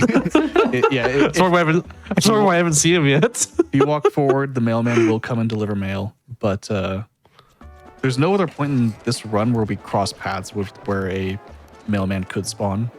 Mm-hmm. We just never actually encounter the trigger. Any percent runs into 2, that one and one more. And in Hundo, you actually need to collect them, but they optimally will skip all of them except for the final one. At least when I ran it, that was true. I don't know if that's true anymore. Bonk into the cutscene. Run is valid. So, glad to hear that. Now, this is the 3-minute-long unskippable cutscene where Midna turns into, as the community calls her, Squidna. Squidna? While she does that, I love do you that. have any last announcements for us before we go through the final dungeon and into the end of the game? Well, I watched Squidna freak out a little bit. I gotcha. Yeah. I just want to say Squidna again, okay? That's fair. You can say Squidna as much as you want. Shoehorn it into the announcements somehow. That is true. For instance, if you want to look at, I don't know, some my post Squidna in the Discord, you can go to you go to the Discord. You can join that. If you want to get more involved in the GDQ community, join the official Discord at the Hotfix roller. Stay in the loop on upcoming events, chat staff, and more. Just finish more Discord and Twitch chat for invites and more info, which I just put in there. I got you. Join up, please. But yeah, Also, thank you all for being here and supporting Hotfix. You can do, if you want to support even more, consider subscribing to the channel. Your subs, probably giving subs, gift subs, and bits all keep the shows running here. So yeah, if you're joining the stream, consider subscribing for exclusive emotes, ad-free viewing, and access to chat during replays. Also, always support the stream by sharing the James Wake channel with your friends. Yeah. Damn. You got all that through while Squidna was squidnaing. Now Link has caught her. This is okay. Talking again about the game in a more casual, like, story aspect. One, those doors are open. Guess what? They're not going to be in a second. I don't know how this happens. I don't know either. Link is in front. Like, they're not open. It's like kind of open, but they were like wide open. But two, like, this game, in terms of its story, is just so good. Like, if you actually read the dialogue with Link and Midna, Midna does not like Link at first at all. She's very sassy, and Oh yeah. very much so doesn't. But at the very end, they're, like, very, very buddy-buddy. And that is probably the worst way to sell the story that I could have come up with. But It is true though. At the same time, like I get what you mean. They're very much like good friends by the end of the game, and like she very much cares about this world, just to her own world too. exactly. Which is awesome to see. All right, so this is barrier 2 skip. Wasn't that hard? Oh, okay. You can just do that. It just has a delay on when the barrier actually shows up. So if you go in and just roll right out, you're fine. And it only has collision Sheesh. on the inside. It took me way longer than I like to admit to find that little switch you just pulled right there. That's fair. It does look like the giant royal hose or something. Yeah. I didn't even see it for so long. I thought I'd like hook shot something like through the gate or whatever. Like I thought I missed something outside back there. No, it's just a whole switch I had to pull. So you remember how I said that every single time we fight King Bulblin, we just kind of dump on him? Yeah. He's gotten one opportunity to attack across all 3 fights. I gave him it right there, backflipped and dodged it, and then went right back in. He spoke. Yeah, so this is actually an interesting one here. So if you remember way back when I did Farron Twilight, there was a 1-frame backflip that you can get, and that is kind of what I'm going for here. I got it. Nice. Let's go. Let's go. So we see the title screen one more time. Just so you guys know, this is still The Legend of Zelda Twilight Princess, circa 2006. Sorry for the psychic damage to anyone who got some when I said circa 2006. It's okay. They'll learn eventually.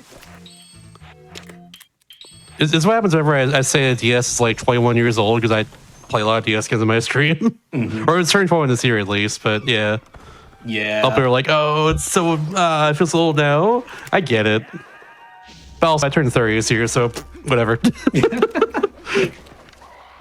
Yeah.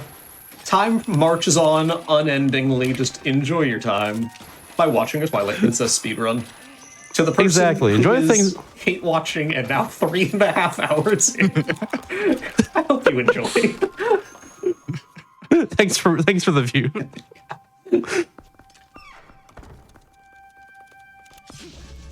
All right. Remember, Yeah, enjoy your time. Enjoy the things that you love. That's what I say. That's important and good. yeah, and that's why we're all here. I love this speedrun so much.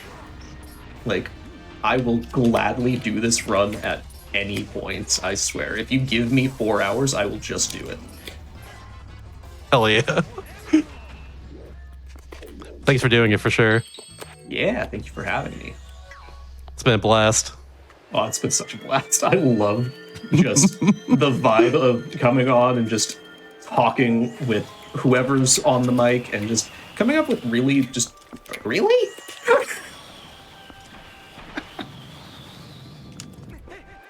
All right. Sure. That stunned me. There's supposed to be a very consistent way to do that, and I guess while I was monologuing, I kind of drifted off of my cues and made something not work. But Anyways, I enjoy this run a lot. This run's amazing. Like, oh my goodness, it's amazing. I hope that everybody out there has something that they feel the same way as I feel about this run. Because, wow. Just so cool. Alright, so here's something cool. So if I shoot an arrow there, and then make them look at it, I can use a bomb arrow for an explosion that then they are looking towards the arrow that just landed, and their collision has shifted enough that the explosion of the bomb arrow against the back wall kills both of them. That's so sick. It's so cool.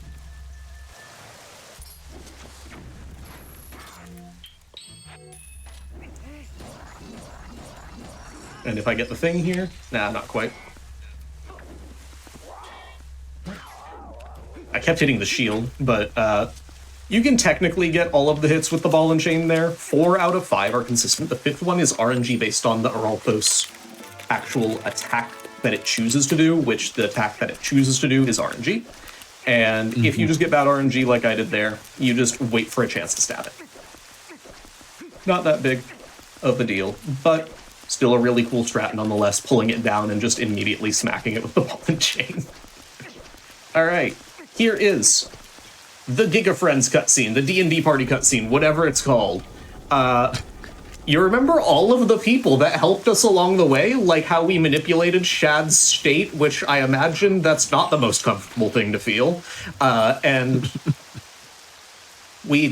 the cutscene that we used for Snow Peak to do map glitch was us ignoring Ashe. We did talk to Aru. we talked to one. We talked to Russell temporarily. We talked to Russell and immediately skipped the cutscene. Ignored the rest of his dialogue. Oh, yeah. Shad, we also technically talked to. Thank you, Russell, for text displacement. I don't know if that was very comfortable either. The Russell text, Thank you, Russell. Russell text in English is, he says, "Let me tell you a story," and then you leave. Yeah. And in German, so like when I would run in English, that is absolutely my cue. Like if I'm practicing it or if I'm for some reason running in English, not German, which is just like 2 seconds lost, so who cares, right? That's absolutely the cue for that. But in German, I really like the cue in German because I don't really know what it says. Probably just the translation of "let me tell you a story" plus the rest of what he says. But the last word is "mokta," which really just looks like the word mocha to me. So I'm just like, all right, so when he starts talking about his coffee, that's when I go. And for fun, their names in German, Aru is Raffler, Russell is Mo, Shad is Jargo, and Ashe is Ashley. Mo?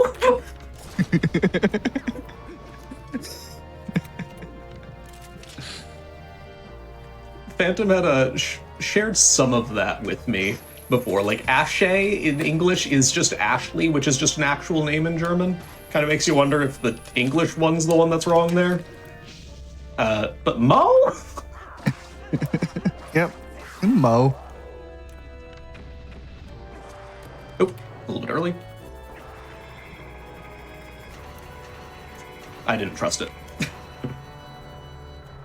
Alright, so here's the easiest skip in the game. You just kind of go to where you can claw shot. Don't skip the cutscene on literally the first frame, and you skip the Dark Knight fight. Oh, wow. Which is great, because that is the laggiest fight in the game. Yeah. Yeah. It's pretty laggy. I got stuck against like the outer wall right there and kept like getting hit into it over and over again. Oh my God. That's happened to me. All right, so this is going to be the Zelda fight. So the final fight, there are 4 phases. Phase 1 is Zelda. Zelda is the most notorious RNG this game has. She can give us minimum of 7 cycles. I could technically crash the game right now if I wanted. Now I can't. And basically, she has 3 attacks. This first one that she's going to do whenever she decides to attack, which is already bad RNG, is going to be a cheese ball. We like cheese balls. We want 3 cheese balls. So this is on track for perfect RNG, which would be cycles 1, 3, and 7. The other options are a lunge, which is what she's doing right now. So I'm going to get her to hit that wall there and on the lunge to cancel the animation a little bit faster. And attack number 3 is going to be a cheese ball.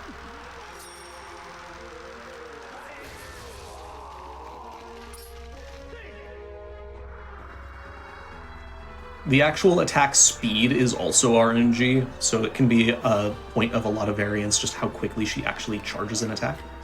She's doing another lunge. She goes into the wall there. Got a really nice cancel there.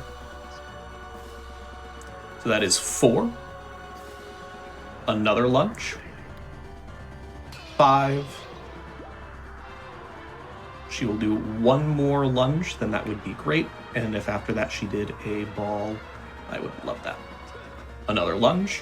So the one attack she hasn't done yet, which she could do still, obviously, is a Triforce attack, or as we know it, a Dorito. But we got perfect RNG. Damn, let's go. Nice. Okay. No Doritos is really, really good. In terms of attack type and cycle count, we got perfect RNG. Attack speed could have been faster. So, very, very good RNG. So here's Beast Ganon. Just hit immediately? Oh my god.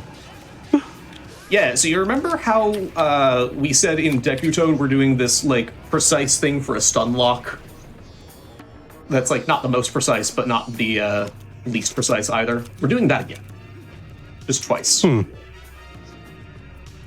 Yeah. And this is putting Beast Ganon at a very particular damage threshold where his third cycle here,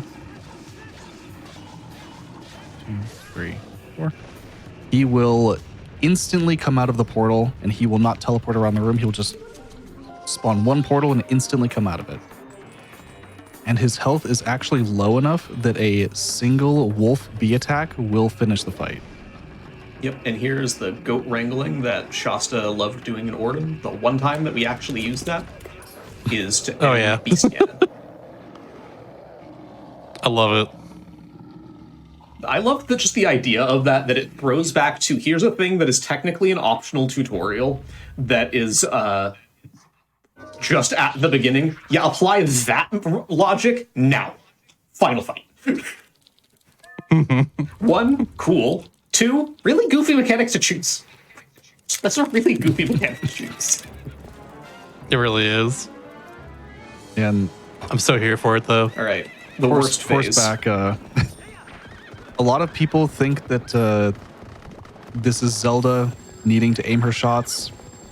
Zelda shoots where Epona is looking. Epona looks the way that you hold the control stick. Oh. So Zelda will shoot in the direction you're holding the control stick the entire time. Did not realize that. Basically, no one does. All right, that was a good horseback. Very good horseback, actually. Nice. All right.